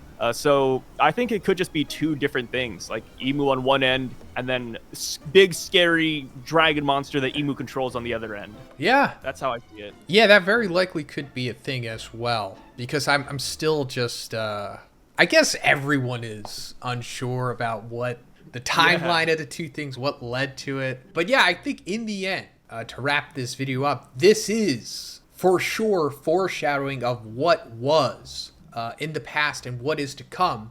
Just not literally, like Luffy will face Emu in the end, whether they have a sword and shield or not. And then Emu in one way or another will be this big dragonic, demonic entity thing. And that, I guess, will be one of the last fights, if not the last one, depending on what happens with Blackbeard. Yeah, Blackbeard's such a weird character to squeeze in there, bro. Exactly. Where does he fit? Ideally, I would like them both to fight Emu, and then they defeat her, and then it's like, now let's fight each other over the throne. But I guess that's like Naruto. I like that. No, I think that's why I do like it. It's like, yeah, let's fight together, then now we fight, right? And it makes sense, like, Blackbeard is a D-Clan member. Like, if Blackbeard helps fight Emu, like, it makes sense, but it's just weird thinking of the team up. But that's, I mean, Goku and Frieza, they teamed up. Yeah. Hey, shout-outs. Yeah. Goku and Frieza. But yeah, I mean, I guess that's it for this one, guys. So let me know what you thought about this in the comments, and let me know what the name of Buggy's left and right-hand men are. I forget even to this day, but no, they're important. No, they're so important, man. I mean, their cross skill is integral. Really. They're integral to them. But anyway, they are Yonko commanders. I don't know. They're Yonko something. Hey guys, back again with another collab with my boy Sire. I think he's up here this time. Usually he's on the side. But anyway, we're going to be talking about the possible relation between King Harold and Kaido. Now, I'm sure some of you have heard about this, but we're going to try to go as deep as we can in this video. So, first of all, King Harold, we were introduced to relatively recently in the story. He is like the former ruler of Elbaf, and he is the father of Loki and Hyrule. So, what did you think when we first saw King Harold? Just right off the rip, because I didn't see this connection until it was pointed out by somebody else, and then I was like, whoa, this makes sense. When I first saw King Harold, I immediately thought of Kaido. I'm sure they don't have like the same hair, but dude, the beard, the mustache, like the angry face too. Like they have the same disposition, right? Like it's crazy just looking at them side by side. Like you would honestly mistake them. Like if Kaido got a haircut, that's what he would look like, right? Like it's uncanny almost. And that's what I'm saying. Like the beard is pretty much identical. It is the same exact beard. He has the same like structure and build. And weirdly enough, like in this portrait or whatever you want to call it that we see of him in that throne room that Luffy recently went into, the crime scene of where Loki had killed him, what was it, like 14 years ago or something, where there's still like the bodies and everything. He has like this whatever he's wearing, his suit. I guess the other giants in Elbaf have it, but kind of looks like it has scales on it. Yeah, I don't know if that's just like the Elbafian aesthetic. I don't know, maybe it could be more foreshadowing towards Kaido's fish fruit, even though it doesn't connect, because how would he know, you know, that he's going to get the fruit? It just may be some more foreshadowing from Oda, but let's go into why this would make more sense rather than it just being, they look similar, guys, because, you know, this could just be a short or a TikTok. It's because of the horns, which I'm excited to get into because for years I was always curious about why Kaido had these horns. And it's like, whenever I tried to talk to somebody about it, oddly, they would just like brush it off or like change the subject for some reason and not want to go into why Kaido has these horns. But we found out that King Harold and that some of the giants do have horns, because apparently this is from the lineage of the ancient giants. That's pretty interesting. Oh, yeah. Yeah, back in Wano, we learned that Kaido and Yamato, they are considered Oni, which is a tribe or race that we haven't heard of before. And it's like, okay, that's cool and all, but like, so they're the last Oni? Like, what's going on with that? Right? And then go to Egghead, and we learn about Buccaneers and a couple of other races. And now that we learn that there's, like, that Buccaneers are considered hybrids, we don't know, like, what you combine to get Buccaneers. It makes you wonder, are Onis hybrids of giants as well? Because, like, what if we have an ancient giant mixed with a human or something of the sort, and that's how you end up with an Oni like Kaido and Yamato? That's kind of what I'm assuming right now. And yeah, maybe King Harold just spread his DNA across the world. Like, we already saw a perfect case where Loki and Harden, they're brothers, but they're not brothers like that, right? They have different moms. So King Harold is not shy of like spreading his seed like Genghis Khan. So yeah, like, who knows? Maybe he did go off and, you know, spurge out there somewhere with some woman. And then you have Kaido. And with how old giants live to, right? Like, giants live up to like, what, 300 plus years old? Yeah, like, timeline-wise, it could have happened. It really could have. Yeah, that's the thing, is that Kaido is kind of old for a human. Like, what was he, 60 or something, or in his 60s? But that's nothing to the giants. That's like a teenager to the giants, essentially. And the fact that we don't really get, like, the full backstory of Kaido. I mean, I guess we don't get the full backstory of most characters, but Kaido's backstory, as far as I know, starts when he's like 10 years old, right? In the Vodka Kingdom or whatever it was called. Yeah. And it was just like, yeah, he's a beast. He's 10 years old. He's already one of the strongest guys ever. And like, they were trying to get him to come to Marines, but he didn't like the Celestial Dragons. Then he just went off doing Kaido stuff. Eventually joined the Rocks Pirates. But it's like, that's interesting that we don't see his parents or anything. And like I said, we don't typically see the parents. Like, we don't know who Whitebeard's parents are, Rogers or whatever. But Kaido, maybe it was purposeful that it was portrayed that way by Oda, because, like you said, he was spreading his seed, which I'm not even sure we can see on YouTube, but we'll see what happens. Because, it was purposely pointed out earlier that Hirudin is of a giant not from Elbaf, right? A woman giant not from Elbaf. So that's why the whole throne thing was up in the air. He couldn't become. I'm saying that right? Hirudin couldn't become the king because his mother wasn't from Elbaf. A true Elbaf citizen. But as to where Loki's mother was, she was like a priestess or something, right?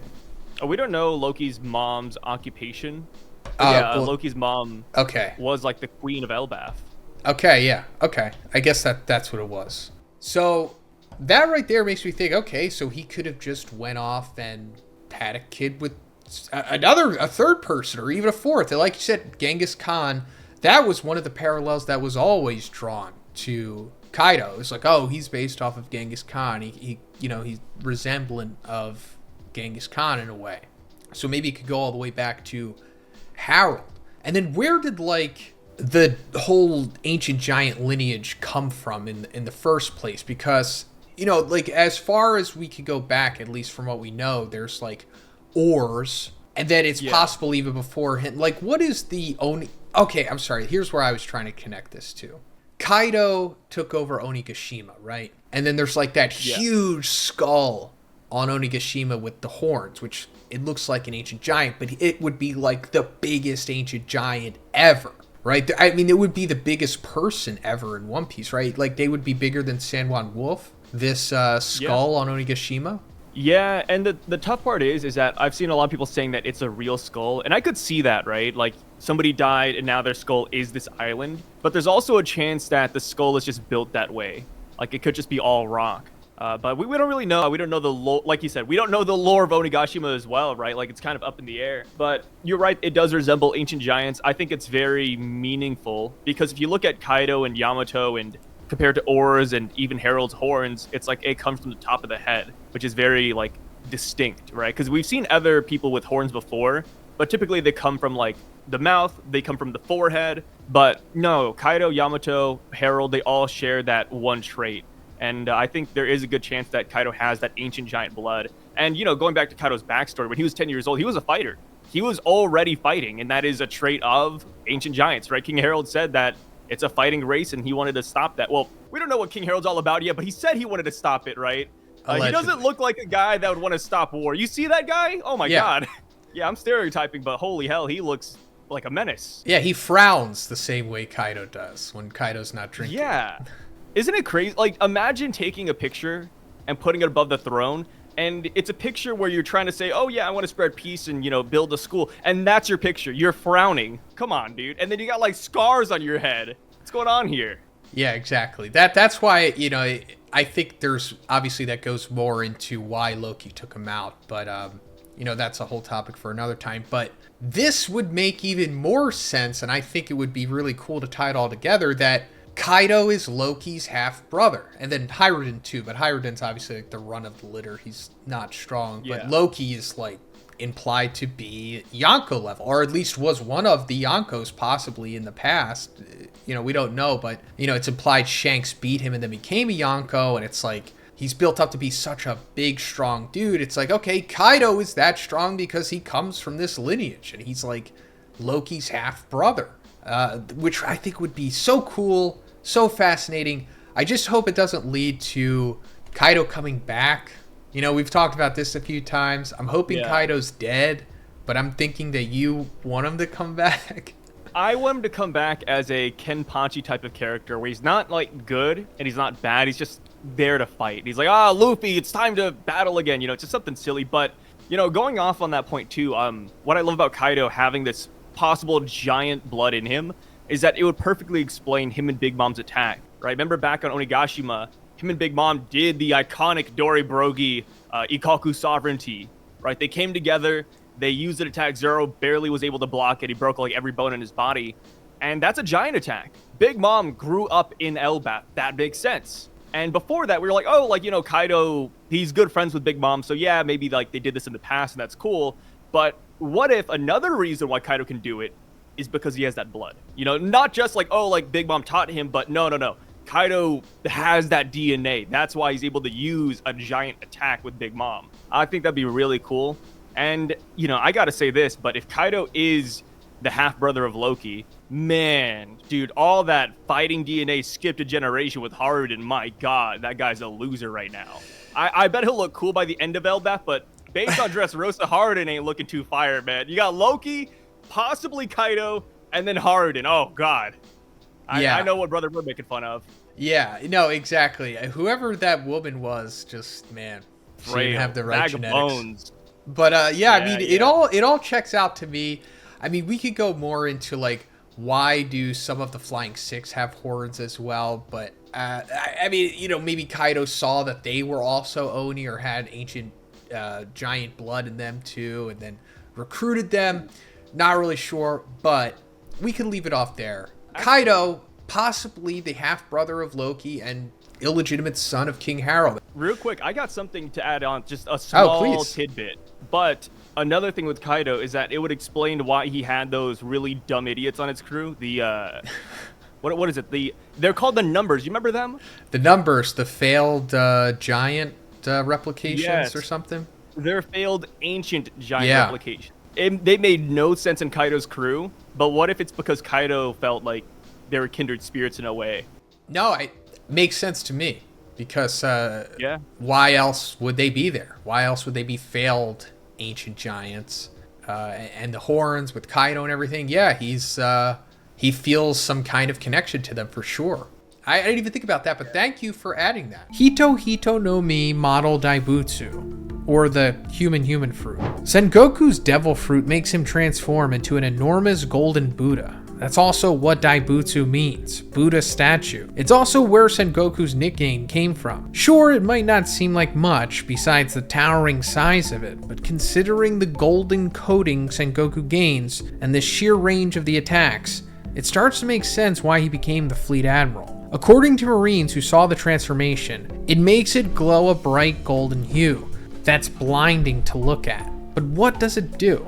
Well, considering that many statues have iconography involving palms, it's no surprise that the Daibutsu fruit utilizes palm attacks. It's not for healing like it would be in Qigong, and actually expects the opposite result. These palm attacks took on multiple pirates with ease, forcing them back from both power and the size of this transformation. The series doesn't offer any names to these attacks, but the video games do, if you consider those canon. Interestingly, we've not seen the Daibutsu's usage since Marineford, and Sengoku has since retired as an active fighter. But prior to Marineford, many lower-ranking soldiers said that they had never seen Sengoku use his devil fruit anyway. This could either indicate that it's too powerful to use on a whim, or that it may take a lot out of Sengoku now that he's an older man. Inu Inu no Mi model Kyubi no Kitsune, or the Fox fruit model the Ninetales. Katarina Devon, a recent member of the Blackbeard Pirate, and one of its 10 Titanic captains, is the owner of this interesting fruit.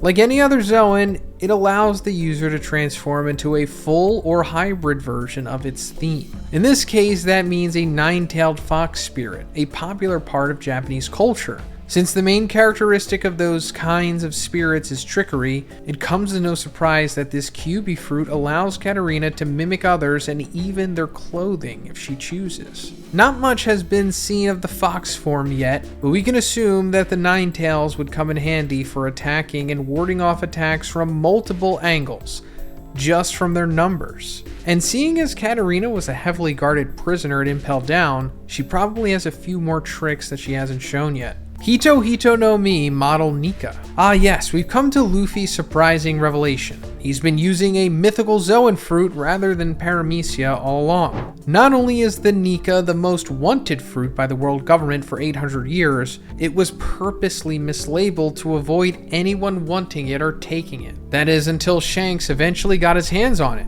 and Luffy, being the hungry gremlin that he is, ate it without knowing the massive repercussions it would cause. Most powers require training, and this fruit was no exception. The first time Luffy did a successful Gomu-Gomu pistol attack, he was already a teen. But let's get into the nitty-gritty of this Zoan.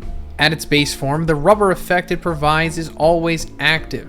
Even when the user is asleep, this is unlike most fruits, or even Zoans. Because of its nature, it grants Luffy immunity to electric attacks, and can help him survive fall damage. Let's not forget that he can reflect bullets and blunt weapons, which we saw early on in the series. But that's not enough to overcome major enemies in the series and their fruits. That's with Gear 2, or Gear 2nd, is created. This makes the person faster and more agile in a fight because it makes blood pump faster, allowing his body to function better as well. But it also has the severe downside of cutting down Luffy's lifespan, if he uses it too long or often, since it forces his body to work more than it should be able to. Gear 3, or Gear 3rd, on the other hand, offers a huge boost in strength, rather than speed and ease of movement. This involves Luffy blowing through his limb to make it massive in size, and unlike what it may seem, it's not the skin but the bone that he blows into.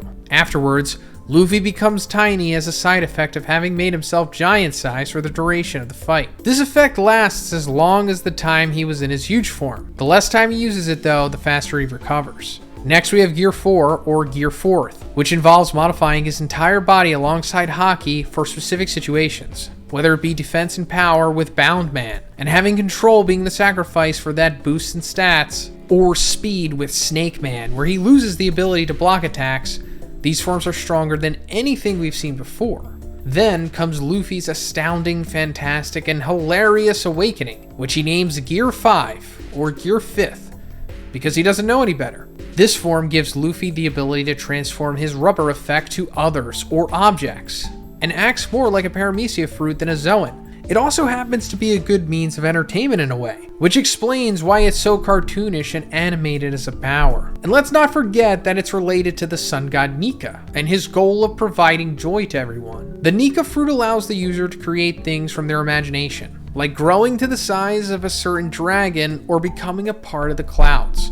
On the flip side, when it starts to wear off, the first time Luffy uses it at least, he begins to age extremely rapidly and loses all energy to fight. And even with all his advancement and freedom the Nika gives Luffy, he still can't avoid being cut by sharp attacks. As a whole though, this fruit has a much deeper meaning and impact for the One Piece world than others. Inu Inu no Mi, model Okuchi no Makami. Yamato's acquisition of the guardian deity fruit for Wano country was accidental. The poor child was being abused by their parent, if we could even call Kaido that, and found the fruit and ate it. In some ways, this is pretty similar to how Luffy acquired his power. Okay, minus the part where Yamato had handcuffs that would blow up if she tried to leave the island. The fruit makes Yamato into an ancient wolf spirit representing the extinct gray wolf that Japan once had. The name literally translates to large-mouthed true god, which explains why it is so important to the people of Wano. One thing that needs to be mentioned is how Zoan fruits that involve carnivore transformations give more of a strength and hunter boost than other fruits in the same category. As a wolf deity, Yamato has claws and canines to match the animal, and also help her be more of a predator in battle. And seeing as it's a mythical Zoan, there's the added bonus of ice powers granted to Yamato. This can be used for defense, like the barrier Yamato creates and attacking through spewing it from their mouth, not unlike Kaido's fire breath. The ice breath blast is called Namuji Hyoga, and it can also freeze enemies or strengthen Yamato's weapons and protect her body with Kagamiyama. All in all, it seems like a very well-rounded fruit to have in her arsenal, especially since it even allowed Yamato to fight on par with the semi-transformed Kaido. Not only that, but Kaido admitted that he was impressed by his son, albeit while still trying to kill him. Hito Hito no Mi, model Oniuta. This fruit gives Onimaru the ability to turn human Komagitsune form. A Komagitsune is basically a fox with a flame mane, and in his case, acts more like a royal doggo. Oniuta refers to a type of yokai, so that's what Onimaru can turn into whenever he wants to. It's a giant monk spirit, giving him a boost in strength and defense. There's also the option to become a hybrid version. Like other Zoan fruits, And an added bonus is Onimaru gaining the ability to speak to people and a higher level of intelligence that he'd have in his original form. More surprising is the fact that his fighting abilities were even able to catch Zoro off guard, at least at first. We don't talk about the rematch. On the other hand, the mythical aspects of the fruit weren't really shown in the Wano arc. But this could also be because Onimaru hasn't needed to push himself that far in battle, seeing as how he was just hoarding weapons before the Straw Hats arrived. Uma Uma no Mi, model Pegasus. Stronger uses this fruit to transform into a mythical flying horse at will. Yes, I mean a Pegasus. Originally a not-so-strong horse, actually more on the decrepit side, Stronger certainly gained a much-needed upgrade thanks to the fruit. It made him sprout wings and be able to soar, but it likely would have been more exciting for another animal, who wasn't already a horse, to acquire the Pegasus powers. And no, I don't mean just a human. What if an elephant or a snake could suddenly fly? That would be pretty interesting. After acquiring the power, Stronger gets, well, stronger. And he's able to carry his owner Doc Q through the air as well as Blackbeard, with a bit of struggle. We haven't seen much else yet.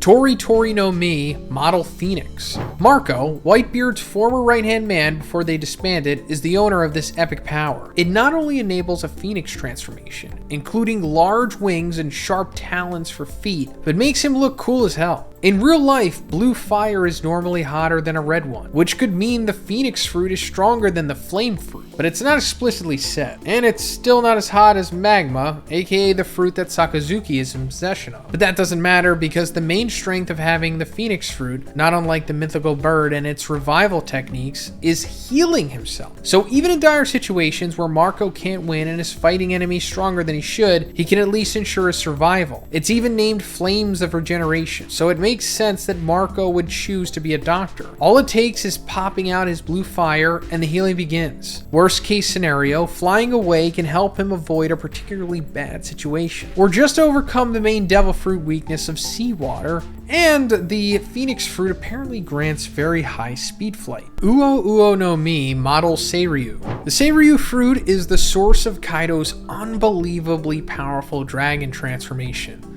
It has a very beastly look to it, but Kaido himself was already a monster of a person without the use of the devil fruit. Interestingly, it was received from Big Mom as a fellow member of the disbanded Rocks Pirates, but we have no idea where it was before then. The full form it takes is based more on a Chinese dragon rather than a Western one, considering it resembles a flying snake. In hybrid or full dragon mode, the Seiryu allows Kaido to use fire-based attacks like Bolo Breath and Flame Clouds to grab onto in the sky, but also lightning attacks and intense winds that can become tornadoes called Tatsumaki. This means Kaido has the most extra talents, even within the mythical Zoan category. The only competitor might be the Nika fruit, considering there could be more secrets to it. The Seiryu is one of the largest, if not the biggest, transformations in the series, but they're smaller hybrid forms with better agility available. Not that Kaido needs to care when he's so big he can smash through buildings. Hard talons, scales, teeth, and even deadly whiskers are just more perks of this fruit, but hockey attacks are always an issue, like with any other person. We can assume the Seiryu was considered so powerful that it was worthy of Dr. Vegapunk's time to try and replicate the fruit, or was it the world government?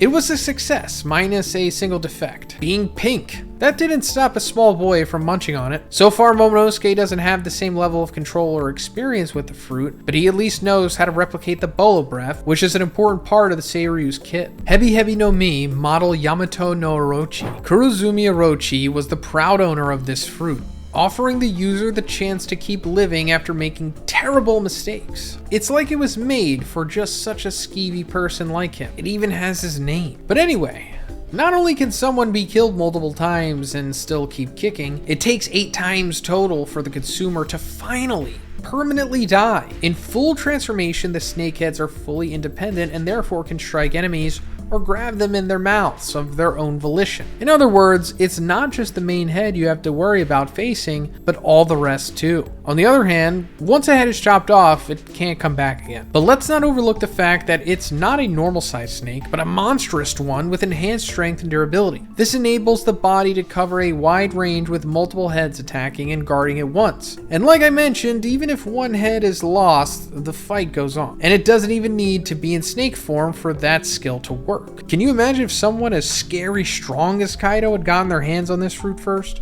Considering that faking your death can play a big part in a battle, especially if Orochi waits until the perfect time to strike with bared fangs. It's not always how strong something is, but how well it can work in the right setting. Had Orochi not made so many enemies, he could have survived longer. Maybe. After his death, the Orochi fruit is now back in the world, available to be eaten by someone else. Who knows where it could show up next? J. Garcia Saturn's unnamed fruit. His mythical Zoan lets him turn into a Gyuki, which is basically a giant bull spider with his human face attached. But he could also use the hybrid form of it for more maneuverability in battle.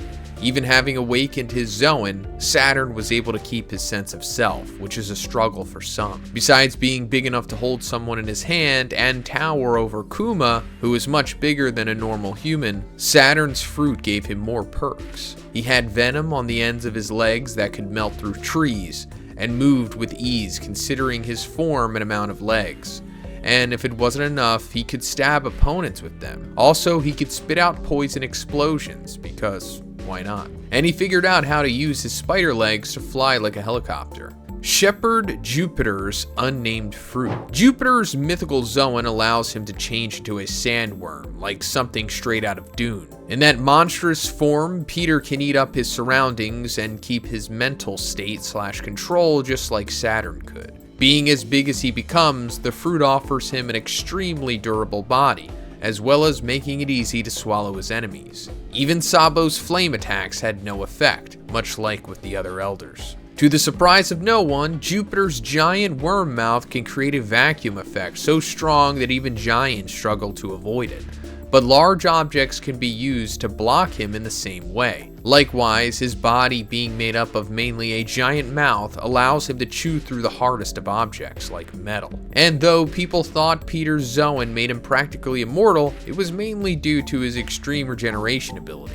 With it, he grew back body parts and even his head. Ethan Baron Venus Juro's unnamed fruit. As if Venus Juro isn't intimidating enough normally, he's got the power to turn into a Bakotsu, aka a skeleton horse monster, through his Zhoniin fruit. When he uses the hybrid form, he looks more like a centaur instead, though still as creepy. Rather than being giant, Venus's fruit makes him extremely fast and durable against even Sabo's attacks. This isn't much of a surprise considering even without transforming, he healed a part of his head that had been destroyed from an explosion. And he certainly has more than enough horsepower, pun intended, considering his legs knocked back a giant. If that isn't bad enough, the Zhoniin adds the use of ice to make his attack stronger, not unlike Yamato's Devil Fruit. And combining Venus Juro's swordsman skills with the freezing effect allowed him to take on Pacifista with little trace of internal damage. Thanks to the stat boost that Zhoniin fruits give their users, Venus was able to cut through part of Egghead Island, a massive show of power. Marcus Mars' unnamed fruit. Thanks to this mysterious Zhoniin fruit, Mars turns into an Itsumade. This is a creature that combines both bird-like details and snake attributes with a humanoid face. As with his colleagues, he has no issue controlling the effects of the fruit, having mastered its use in the awakened form. And like Venus Juro, Sabo's flame attacks did little damage due to the power of the Itsumade he becomes. Thanks to the Zhoniin, if Mars is fully transformed, he's able to fly just like Marco in his Phoenix form, but with more power behind his lightning-quick flight. And even while being attacked mid-flight, he was able to push through the damage due to his enhanced strength and durability. As opposed to Venus's ice, Mars uses fire, breathing it out like a dragon, which also matches the red planet his namesake is from. Not only does it have a widespread effect, but the fire itself can burn metal and even injure giants known to have tough body. But this also explains why Sabo's flame fruit wouldn't cause any damage to him. Topman Workury's unnamed fruit. With this mythical Zhoniin, Workury turns into a Fengji. In Chinese mythology, a Fengji is a demon boar god who terrorizes the countryside while also representing greed and destruction. But this version involves one the size of a ship. As if the size isn't intimidating on its own, Workury can produce Haki-infused roars from the transformation. This might not have been possible with someone who hadn't mastered Haki. And then there's the sharp tusks that can be used as weapons to slash and pierce any enemy. Considering how large this giant Fengji is, the agility the Zhoniin fruit provides is astonishing. But quick movement isn't where it ends. Workury demonstrated the use of his gigantic form to pummel through any threat or blockade, including the Iron Giant Emmet. On the other hand, this robot's also the only threat that's been able to cause any significant damage to Workury, surprisingly proving that the Elders aren't as unstoppable as Luffy believes.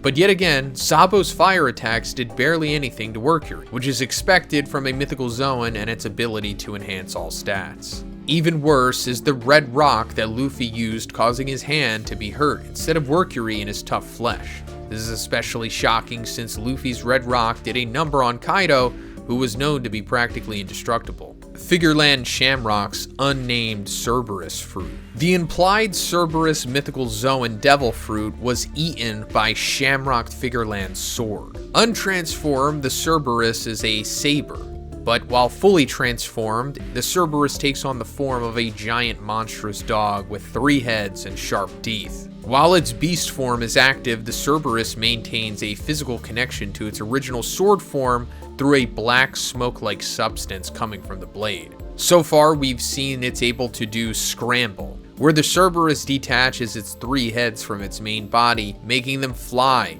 by spinning its collars and emitting flames from its neck. It's also able to produce blades from its mouth, which we saw stab Loki. And that's pretty much it for the unnamed fruits. Let me also point out that it's very possible that these aren't the conventional devil fruits that we've come to know in the series. These may be a special analog to a devil fruit that only Emu is able to possess on others. This isn't confirmed yet, but it is a popular fan theory. kind. And that's pretty much it for this one, guys. Let me know what you thought about these mythical Zhoniin devil fruits in the comments. And if you liked the video, please give it a like and please subscribe if you haven't already. Have a great day, and I'll see you in the next one.